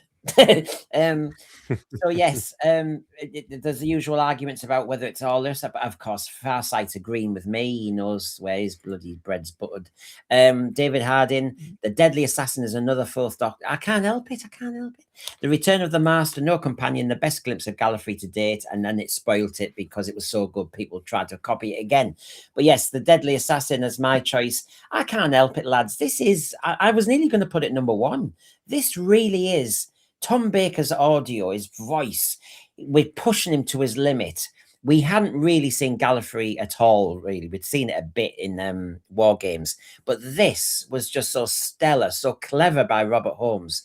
I must admit, if somebody said to me, Doctor Who can cope without companions, I'd be going, oh, I'm not sure about that. But yeah, it can with a good story. Introducing, come on, Doctor Who fans, is how iconic is this story? It introduced the Matrix. The Matrix that now is used for every bloody thing. The Matrix does this. The Matrix lied over the timeless children. The Matrix is doing my head in now, but what a great invention at the time. And you always wonder about the Matrix movie franchise, don't you? Just slightly. Yeah, it was just a rip-off of this. This was... bit like to set the scene. Bit like Ark, Space and Alien. You know, you do all... Yeah, exactly. So yes, and the Master, it's my... Oh, look, I love Roger Delgado. I'm not dissing people. And Anthony Ainley was my childhood growing up, really. But that one-off, emaciated, burned, scarred Peter Pratt Master, phenomenal. Hardly in it, actually, when you watch. It's a bit like the giant maggots. Hardly in it, but every moment he's in it is scary. And to be honest, we talk about Gabriel Wolf's voice, but that voice really gave me the chills. And remember the movie Shakespeare in Love? And Judi Dench got an Oscar and she was hardly in it as the Queen. And Peter Pratt is hardly in Deadly Assassin, but he steals it. What a phenomenal villain. When you go in Phantom of the Menace, when you go down into the bowels of Gallifrey and you've got that xylophone of Dudley Simpson playing, and then you get He's Not Dead and that poor guard. Honestly, I could go on, but this is because it's the best. I think the makeup on Peter Pratt could have been better. Yeah, the googly eyes and stuff. It just, it didn't feel like the Master to me. Funny because you say it was a one-off, but it wasn't really a one-off. Maybe it's the first example of recasting in Doctor Who, because we had Geoffrey Beevers coming back in Keeper of Troughton playing exactly the same role. And you'd be pleased to know, if you like that particular Decayed Master, as he's now called in Big Finish, there is a series coming out very shortly called The Decayed Master for Big Finish, a 3-part series coming out. So he's got his own special spin-off now for Big Isn't Finish. it funny? Don't You're right. sit back in... Sorry. No, Ben, you're right, Drain, about he was in it again in Keeper of Troughton. But isn't it funny? I only see it as the Peter Pratt version. Isn't it funny? Because the other version, you saw his eyes moving. They did it differently. It wasn't him.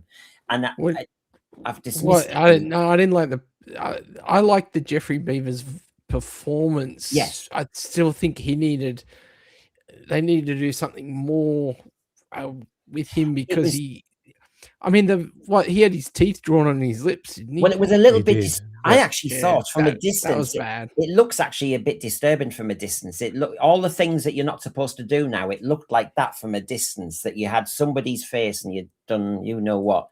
And the Keeper of Troughton Master just looks as though you've taken a white actor and done a certain... Do you know what I mean? I see what you're saying now. Because of the I've eyes. never thought of that before, but yeah, I can see it. Does look a bit like that. Obviously it's not, but it it triggers me a little bit. Right, okay, number 3. Oh my God, this is when it gets very... that's why they're lucky they're in Australia, otherwise there'll be a fight on the floor. So, Dwayne, the Silurians. Dan's trumping that he thinks with talons of Wenchayan, and I'm going, oh, get a life, you lads. You're so obsessed with the past. What about Peter Davison? So, Caves of Androzani. Go on, Dwayne. Well, I didn't actually choose the Silurians. I chose Doctor Who and the Silurians. So let's get the name right to start with. But this is another They're not even called very, Salary. very. This is a very, very Yeah, they're called nostalgic Homo story for Aquas. me. And for many years in Australia, we only ever saw this in black and white. It only existed in black and white anyway.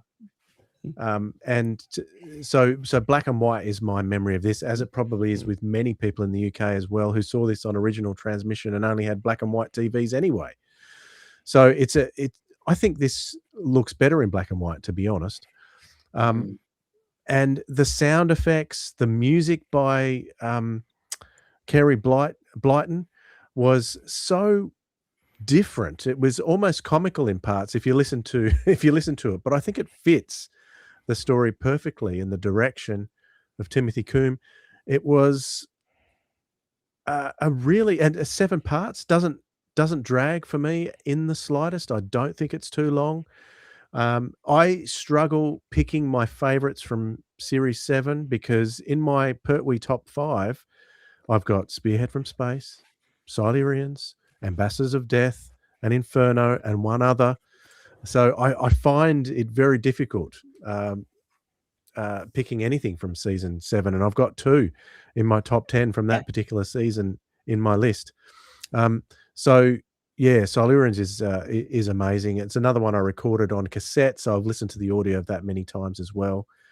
Just wonderful stuff. And these are the best Silurians as well. They've tried to redesign them in the classic series, didn't work as well as these. They totally redesigned them again in the Matt Smith era, wrecked them. Yep. And they did it again in the War Between with Disney. No, they didn't do that. They were Sea Devils, weren't they? But changed them. The redesign of all this is the best design. Yeah, because you never, when you watch the Silurians, think, I wonder if he's got a spare sister. You never thought, you could get. I mean, why they've done that with the later stuff? But here we go. We've heard some great stuff from Dwayne there. Let's just have a memory or two of it. I intend to send for more men and mount a full-scale search of those caves. Masters, the permanent undersecretary, is coming down here to conduct... Unless you can impress him more than you've impressed me, you may well find yourself transferred to some... Dr. Lawrence, as I believe I have told you... Stupid, bumbling idiots, the pair of them. Now where are you going? To see Dr. Quinn. I must persuade him to trust me before it's too late.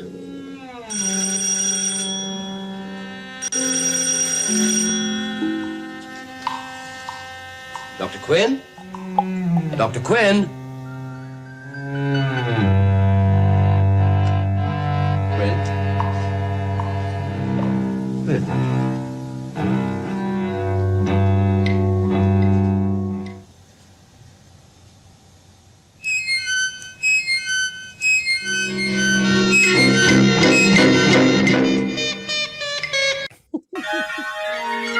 There you go. Wow. Oh man, I guess you had to be there. I know. I thought the vuvuzelas in the 2010 World Cup were bad enough, but yes, there you go. But the Silurians, yes, I can see the monster then much better. So Dan, Talons of Wen Cheyenne. I mean, you've really gone out of the mainstream here, an outlier. Well, given that we're up to 3, I figured it had to be up there. I mean, Mr. Sin, the Peking Homunculus, Marcus Greel, Lee Sen Chang. Like, this is awesome. The Doctor's almost Sherlock Holmes in this. Jago and Lightfoot. You've got Jago and Lightfoot. I love Jago. Yeah, and and the the House of the Dragon. Yeah. And I feel sorry. I feel sorry for the villain. He has a slow death, doesn't he? And not Magnus Greel, the Lisa Hen. I can never say it. You know who I mean. Yeah. Oh yeah. I mean, I actually very happy. Yeah, I felt really sympathy for. But that jump was just in time, as I said earlier, to get to that House of the Dragon. Fantastic. And the Dudley Simpson clashing of cymbals and everything. The jump, there's so many great moments. Again, Leela is outstanding. The way she's eating in front of the Doctor, stuff like that. And I feel sorry for the villain. I feel sorry for the villain. And I actually, yeah, I felt really sympathy for. I felt really sympathy for. But that jump was just in time, as I said earlier, to get to that House of the Dragon. Fantastic. And the Dudley Simpson clashing of cymbals and everything. The jump, there's so many great moments. Again, Leela is outstanding. The way she's eating in front of the Doctor, stuff like that. And that moment when Mr. Sin comes out the laundry basket and he's just walking with a knife. I know you will never see that in Doctor Who now. I just wish you would, because that is just gets you bricking it. You know, every house has a laundry basket or something. You think, oh God, there could be a Mr. Sin in there. Ma'am, I'm not putting any of my dirty laundry in any laundry basket, and that's the reason. You know, but honestly. Yeah, so many moments. And do you know what? Was at the end of episode 4 when you see them, they've got the time cabinet and they're going away into the dark and they're laughing. We've won. And as a Doctor Who, as a Doctor Who fan, you're going, eh? So it's what's happening now? It seemed to be a real brilliant jump. And of course, the Fourth Doctor was clueless as to how are we going to find him. And I love it. It is so well written by Robert Holmes. Those moments with Jago and Lightfoot, and Jago being this impresario but wanting to be a detective at the same time. And then the masterpiece of all masterpieces to link it to Jack the Ripper. I mean, brilliant. Absolutely brilliant. I could go on and on and on. But yes, Brendan, you've just proven why it's the GOAT. So, well, yes, I mean, there's lots of reasons. This is one of them. I don't even need to sell it. Competent fool! She substituted herself for the woman I had found. My rats will dispose of her. Made too many mistakes. You have failed me, but until I have the time cabinet, never escape from this hideous condition. I would lay down my life in your service. You are dismissed, Lee Sin. Let me find this doctor. Let me strike him down.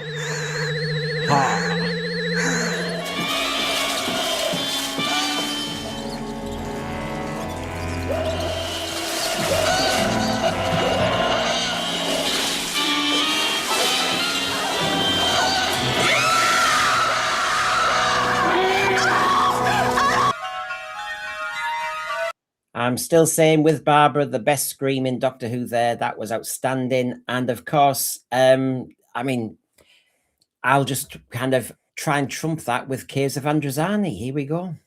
Scott must have had a good day. Morgus said that Spectrox was the most valuable substance. I wonder what it can be. It's going to worry me until I find out what it is. Seem to be about ready for us.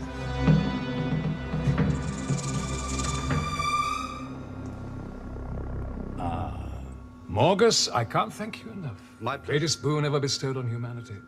Often. That is why this war must be brought to a conclusion. One honourable way, sir. Shallows Jack must be crushed. The public want their Spectrox, Morgus. What is it? The execution, sir.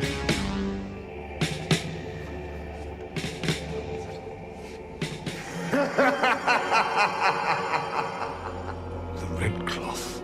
In my day, we'd have had filthy little swine like that shot in the back. Your very last declaration.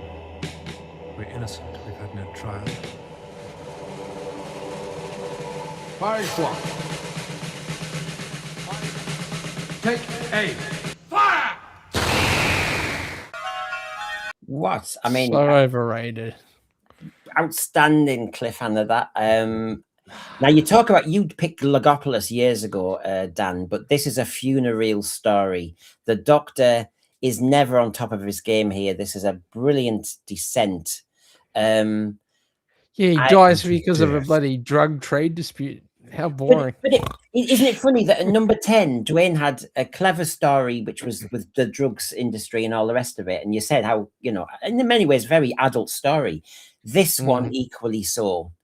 We all know, I mean, I could just go on about Graham Harper. We all know that. I still think that sequence at the end of part 1, where basically he does a kind of a very heavily edited sequence where you can see him preparing all his monitors and androids to do the trick. I mean, you didn't much see that in Doctor Who. So suddenly to see this sharp editing and clever sequence, you just saw his hairy hand and all the rest of it. Way, this was great. Then the very disturbing dialogue between Perry and Sharaz Jek, when it was sexual, and the Doctor is in the distance because he's weakened now, and he's like, hey, I'm chaperone, what's going on here? And she was left with him. Loads of moments like that. It's so gritty. I mean, the strangling, the great moment when the secretary trumps everybody and takes over, you know, the secretary, the PA who knows everything. Brilliant.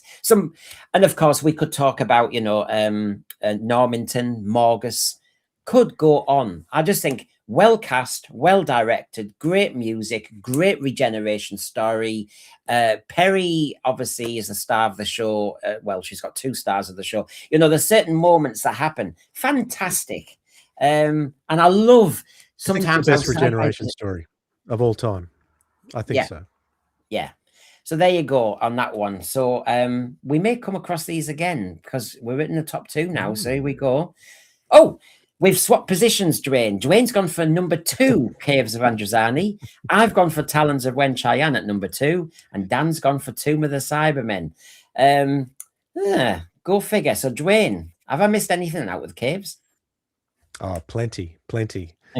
I first experienced Caves of Androzani through the novel, and I still remember the feeling after putting that novel down for the first time. What an amazing story this was, and I could not wait to see it.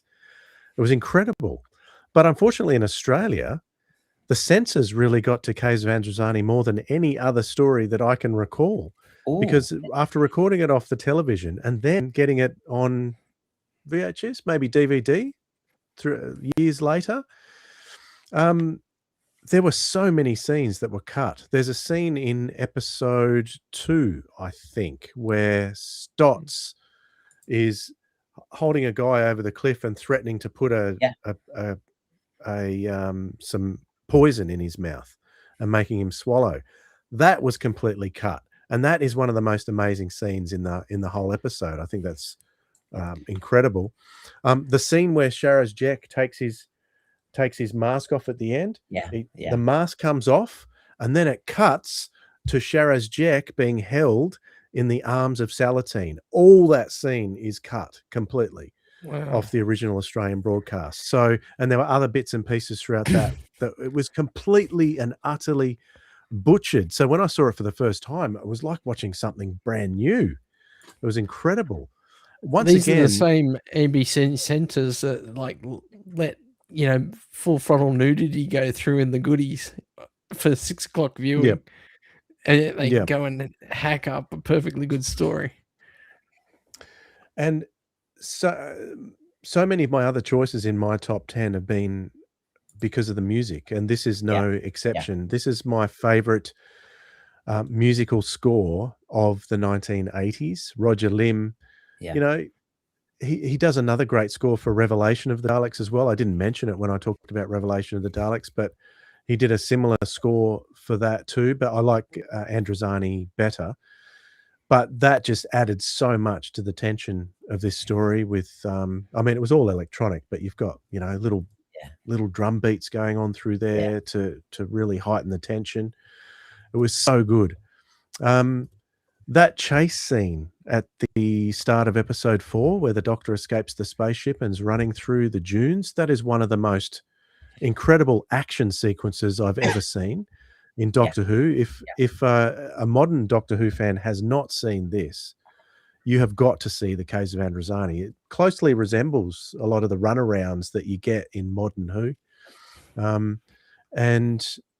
which I guess is part of the reason why Graham Harper is the only director to have worked on both the classic series and modern Who as well. And of course, being tutored by Douglas Camfield is where he learned a lot of his tricks too. So there'd be a lot more to say about this story. Sharaz Jek has always been my favorite humanoid villain. He's up there, and keep in mind, he's up there with the great double acts, because you've got Stotts and Jek in this one as a double act.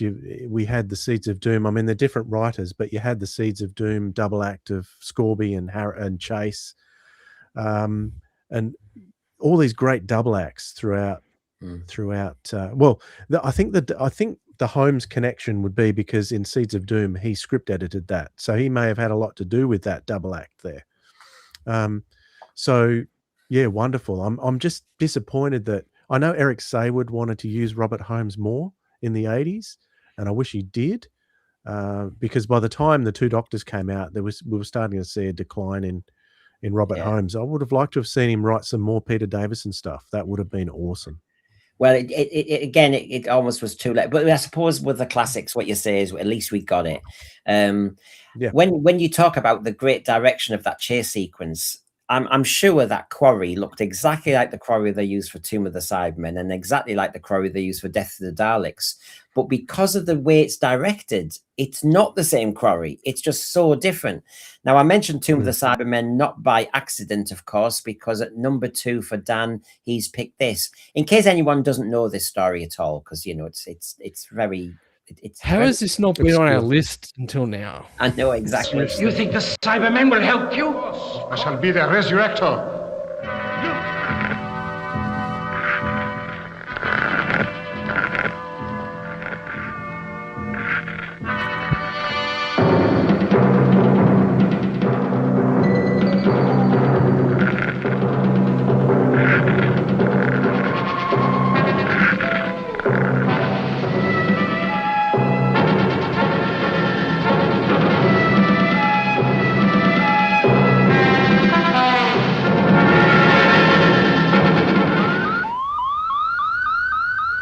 Behind you!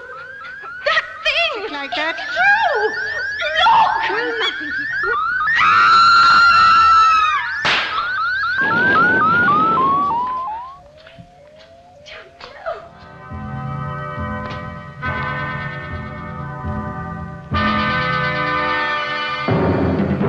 What is it? Is their leader, their controller, Jamie? I have brought you back to life. We need your power. Let me go! You belong to us. You shall be like us. I mean, I totally sympathize with that. I mean, the cyber leader was having a crap. They opened the toilet door and interrupt him. I mean, you know it was like that. It's a private moment for everybody because he was crouching heavily there, wasn't he, Dan? And all of a sudden, you know, very disappointing. They certainly put him away in an awkward position. Yes.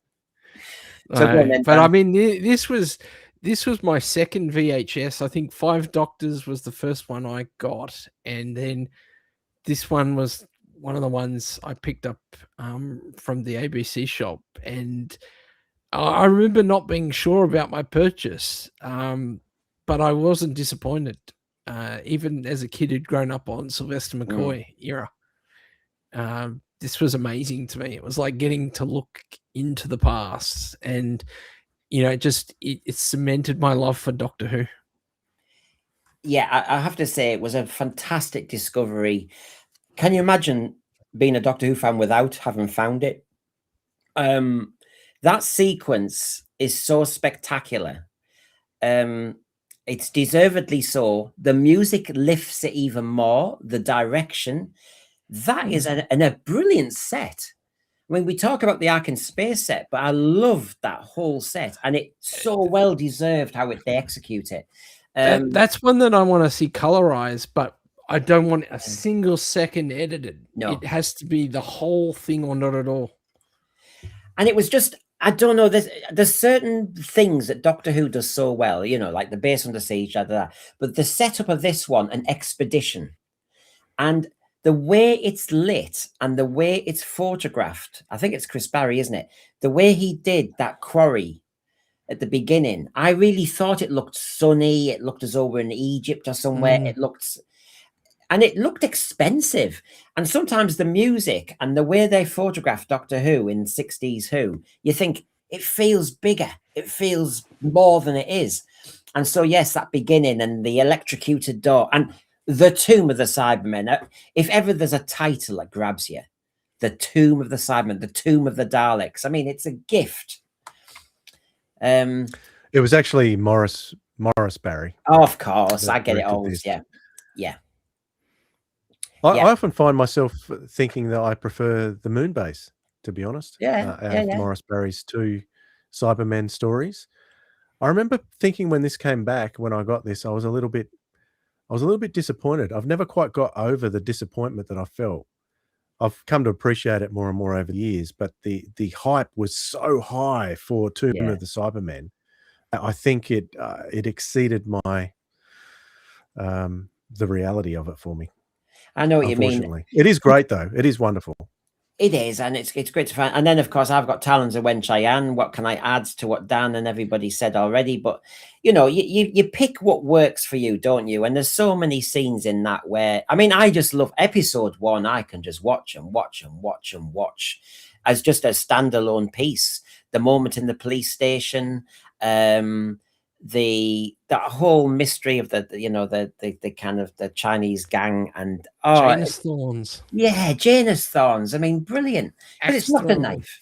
If you don't like knives being thrown because it's a kids program, have a Janus Thorn. It's all right. Loved all that scene. That I said about cameos in Doctor Who. That old lady by the corpse at the river. Yeah. I mean, it's amazing. It's a floater, all right. Yeah. Make it all ship that wood. Yeah. There's a floater in the Thames. Well, who would have guessed? Wouldn't want that served with onions. Yeah. God, I know, it was so core blimey, wasn't it? Absolutely loved that. But then you've got the classic Doctor Who touches. You've seen it with Troughton when he in the ice lorries and various places where he just turns up and just takes over. And the Tom Baker walking into the mortuary and just suddenly helping him with a test tube or something, and then just says, well, that's a rat, and all that just takes over. Brilliant. And of course, all the way through, you've got that brilliant tension between how Leela is not being ladylike, the classic Pygmalion, My Fair Lady thing. All the way she eats the roast. It's like I've always wanted to get a roast and just eat it like that. And the other thing is, when it picks up the leg. You need in sci-fi, you need, especially in Doctor Who, you need some great ways of dying and drying to a husk women. Just simple and effective. So when you do see that effect, you're going, oh, they're going to turn into leaves. Oh my God. Suck the life force out of them. Yeah. Yeah. Shocking stuff. And yeah, I think Mr. Sin just sells it because you've got Magnus Greel, who's scary as hell. Then you've got the actual, I mean, all those scenes in the theatre when you've got that, he's got the gun, he's got the cards, and there's all that bluffing going on, and the dead body falling out. Great theatre. I mean, I know it was OB, and they actually were there. Was it the Nottingham Theatre? Fantastic scenes, so scary. When Doctor Who does a bit of that kind of scary stuff. So yes, Robert Holmes is so economical with like how he creates something in one sentence. Like when he describes the peaking homunculus, as the cerebral cortex of a pig, and it just like. In one sentence, your brain just goes and imagines what that is. It's just your imagination joins every single dot there. It's like I'd never visited Australia at that point, but when the butcher of Brisbane, I mean, it's just a throwaway phrase to give him history. The butcher of Brisbane. So I ended up living in Brisbane. Go figure. Phantom Cat, classic Who, has a lot of unintentional cameos. You're watching and your brain says, "Wait a minute. I think that they put that guy in Star Wars 2 years later." I know. We were lucky devils. So here we go. I haven't got a countdown because I've been doing the dishes. So here we go. Our number ones, not our number twos. It sounds dodgy. Here we go.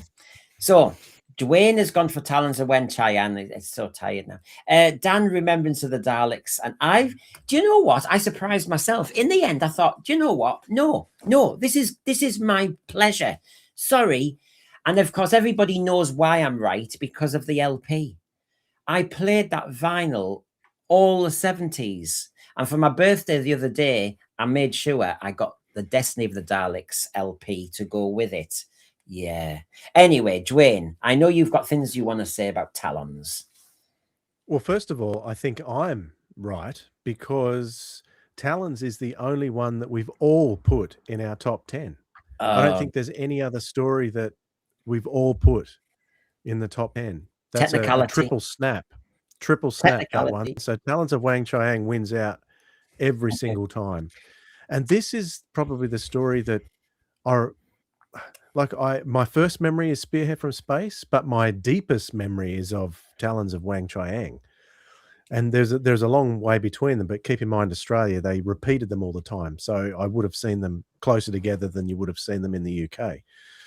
So Talons gave me a great love of Victoriana and that particular style of English entertainment, British entertainment.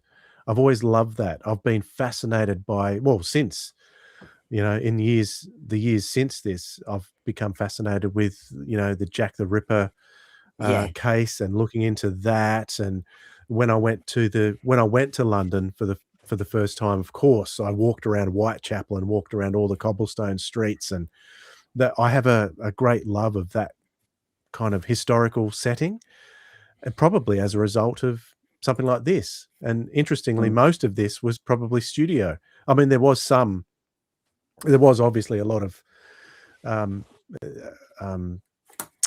do you call it? Not studio. The opposite of studio. Outside when you go out. Outside broadcast. Film. Yeah. Well, yeah. So there was a lot of that too. But there is so much in this. Mr. Sin is one of the creepiest villains for me you could possibly have. Li Sin Chang, I only found out years later that he wasn't actually a Chinese actor. Yeah, I which was the horror of same. horrors, you can't possibly do that now. So I think Li Sin Chang's makeup and John Bennett's performance, Yes. the makeup is a fantastic job for making him appear more Chinese. And for those who say, "Oh, you can't possibly do that these days," how can you say that and then go and say that it's okay to make Newton a different race altogether? At least John Bennett was trying to portray the race of the character that he was portraying in the show. Come on, it's acting, for goodness sake.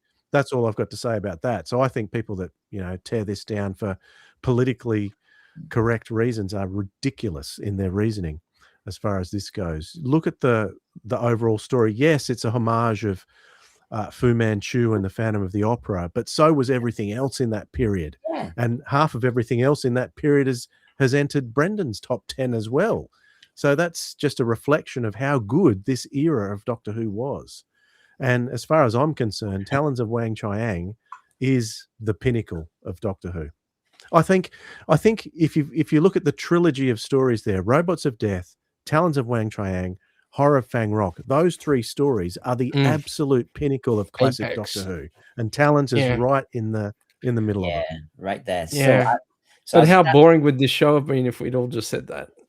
Well, I can't make a thumbnail saying top 10 and then say, but it's not really. Anyway.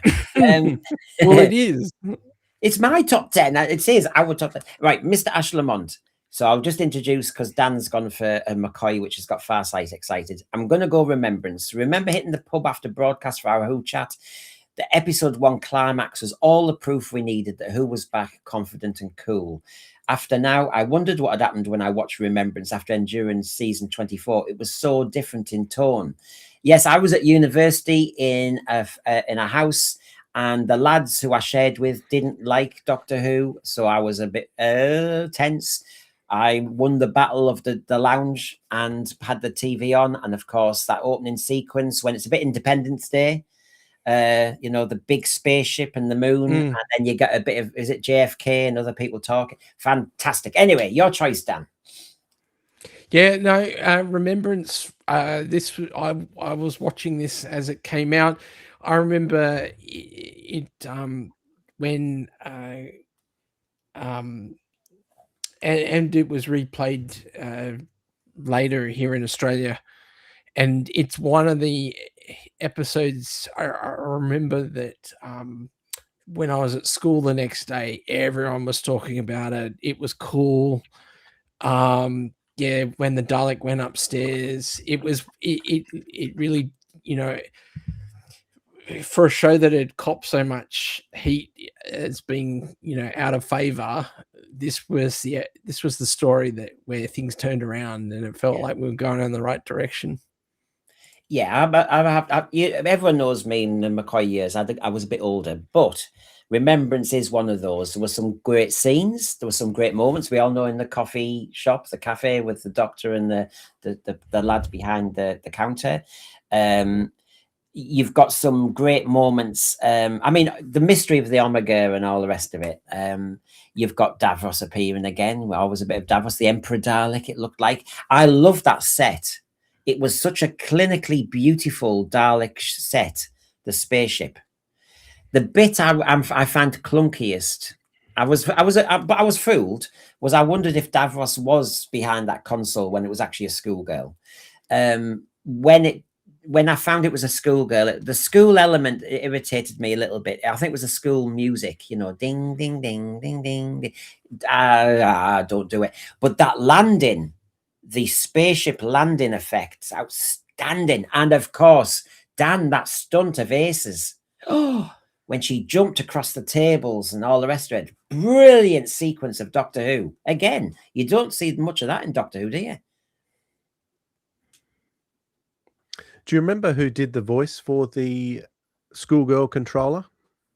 The Renegade Dalek controller? Who did the voice for that computer? Do you remember? No. It was John Leeson. So it was one of the times that he was in Doctor Who, but not playing K9. That was him. Wow. And did not know that. After Now, as just mentioned, a special weapons Dalek, the one that blisters everybody, the one with attitude. Yeah. He doesn't even have to clean. He doesn't shower. He just goes out there all oily and messy. He's all the obvious question I have is, why isn't all Daleks special weapons Daleks? Because they're the best exterminator. Because he's a diva, and any of the others he blasts. He's just there. He's like the mechanic grungy Dalek. A bit of oil, you can imagine a bit of a kind of, you know, a cloth to clean the car, a bit of a car sponge. You know, he's like, absolutely, yeah, he's got attitude, hasn't he? And the others are quaking. That's why they wobbled on that. You know, the Remembrance Daleks wobbled a lot, didn't they? But he just came in there and said, just don't mess. Loved it. Absolutely loved it. And of course, I'll just finish this off with a tiny little one. Sorry, Drain. I'll just mention it. Genesis of the Daleks. I have to pick. It's a classic quest. Remember, it started the Nerva Beacon thing, really, because he had the time ring, all that stuff. We got the interference from the Time Lords to set it up. Such a simple trick. You got an amazing scene with the landmine that Boom had to kind of make a big thing of. It was such an iconic moment. You've got moments like thinking his companions are dead, and we actually thought, wow.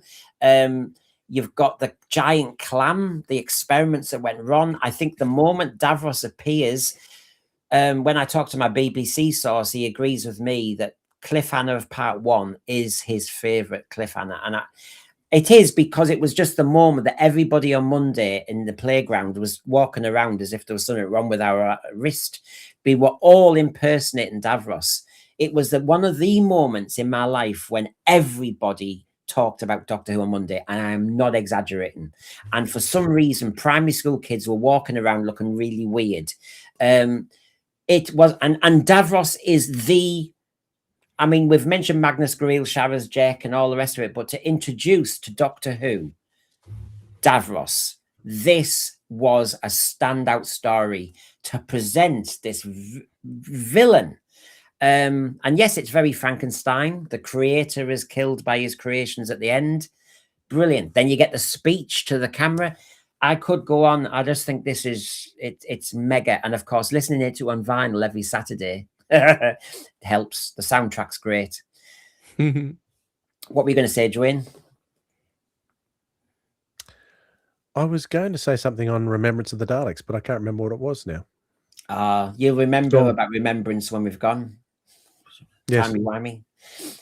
So there you go, everybody. We've kind of gone through the houses. David Hardin's getting impatient saying, but what was picked by the Radio Times? I have it somewhere. Give me a chance. Lads, just get talking for a second and I'll flash it up because I have got it. It's just not in the place I want it to be. I was going to say, well, the Empire of Death or something stupid like that. No. Reality War. No, so I'm just going to get it up for David so that he can actually see what was in their top 10. It'll take me a moment. So, of course, I hope you enjoyed the choices, everybody. I've tried to flash up people's choices as well. I know there's so many. But anyway, there's the Radio Times top 10. Number 1 was Robots of Death. 2, Inferno. 3, The Aztecs. Then Spearhead from Space. Then Pyramids, Genesis. The Demons at 7, The Seeds of Doom at 8, Tomb of the Cybermen at 9, and The Web of Fear. Out of us 3, we haven't raised Inferno, Aztecs, Demons, or Web of Fear. I mean, have we made a mistake, lads? And there's a lot of old stuff in the like the Aztecs. I'm surprised at that. I mean, I would have thought in this day and age, you'd be struggling with people that would even remember it. Inferno, I understand Inferno, and I know I Yeah, I haven't get that picked one. it. I was just being honest about my personal childhood choices, and I missed that era. So I can't engender nostalgia, you see, to an event I didn't witness. And the same for me goes with the Demons. I missed that the first time round. I've obviously picked up on it. I read the book first, I think. Web of Fear, of course, we discovered, and we're glad of that. But so, as I think Dwayne said earlier, Enemy of the World, out of the two that were discovered, he picked in the end. So there you go. Well, Inferno's a tough. Inferno is a tough one because, for me, because all of that season is wonderful. Yeah. And I didn't want to be too boring like some of us on the panel tonight picking stuff from the same season. I wanted to mix it up a little bit. But yeah, I can understand the Aztecs being up there. Being as part of a poll, I don't quite...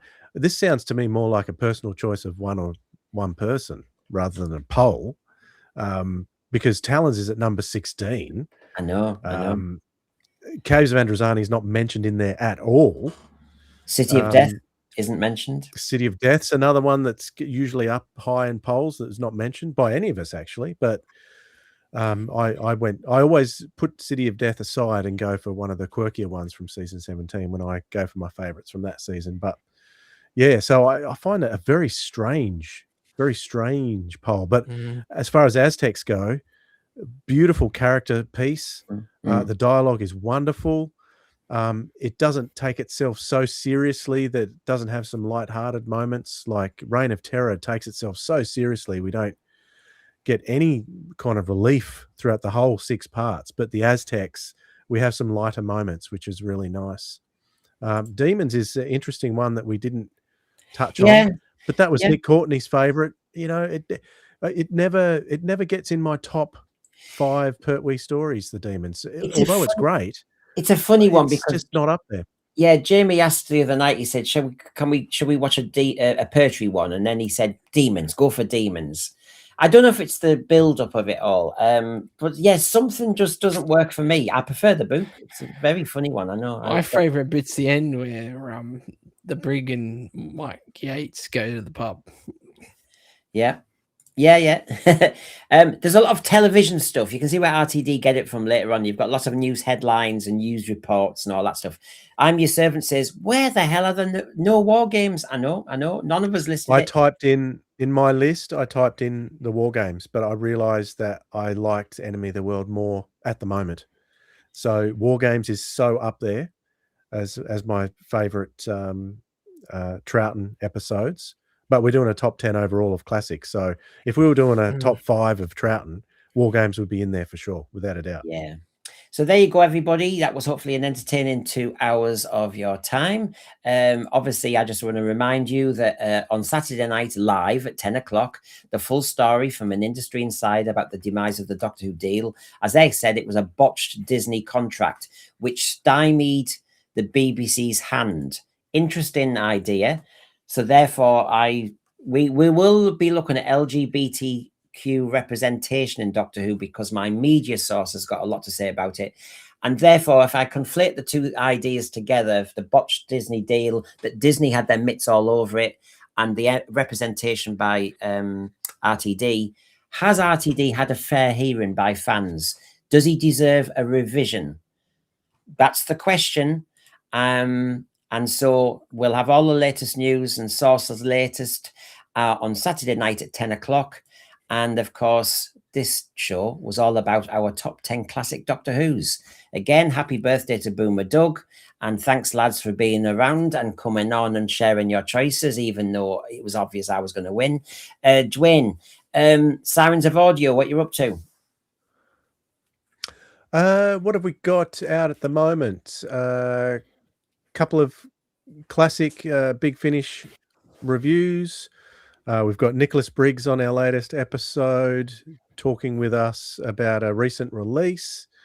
And we've got other stuff coming up. Blake 7 The Way Back is our other podcast that we're doing. We've just released an episode on Jewel, and of course we had the sad death this week of Michael Keating. So we've got a bit of a tribute to Michael Keating on Blake 7 The Way Back's channel as well. There you go. So thank you, everybody. Hope you enjoyed. And Farsight, that's very nice of you. Brendan, it was 3 or 4 super fans who compiled it. Well, there you go. What's a super fan? What is a super fan? I think it was just Boomer Dog. Yeah. Anyway, so thanks for that, Farsight. Anyway, thank you, the Aussies. It's around 11:30 midnight there. So thank you for your time. We'll do it again. See you all Saturday night at 10 o'clock. See you guys. It's been fun.